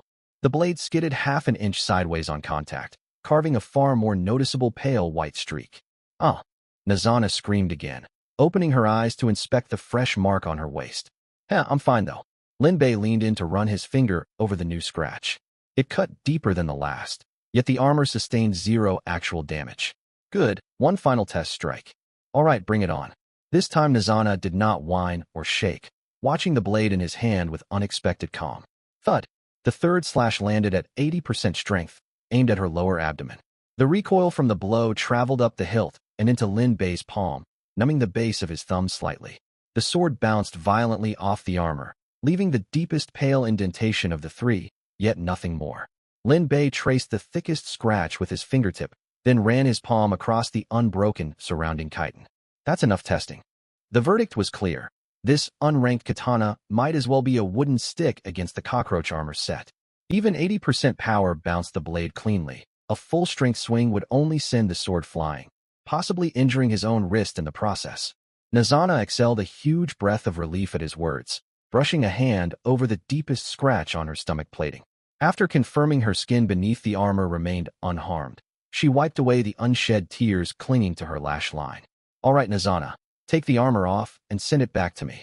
Nizana felt as if a massive weight had lifted off her shoulders. She quickly stowed the armor back into her inventory and sent it to Lin Bei via the gift function. Once the transfer completed, she lowered her voice to ask, Lord Lin Bei, which direction should we head next? Lin Bei closed his system panel at her question and scanned their surroundings. Mountains of garbage stretched endlessly in every direction, shrouded in murky yellow smog that blurred the horizon into a hazy blur. Damn this dump. No road signs, no markers of any kind. How am I supposed to know which way to go? As he silently complained, a popular online saying popped into his mind. When you're stuck on an unsolvable problem, pass the question back to the person who brought it up. That way, the problem ceases to be yours. He twisted to face Nizana. You're the one who asked where we should go, so you decide. Pick our next direction. He had two reasons for this choice. First, he truly had no clue which path to take. Second, Nizana possessed bizarre luck. Last time, she'd fled a horde of cockroaches in blind panic, only to crash straight into him, saving her life and gaining her a protector. Shortly after, she tripped and fell over a water filter half buried in waste. Then she'd been chased while relieving herself. This led them straight to an entire nest.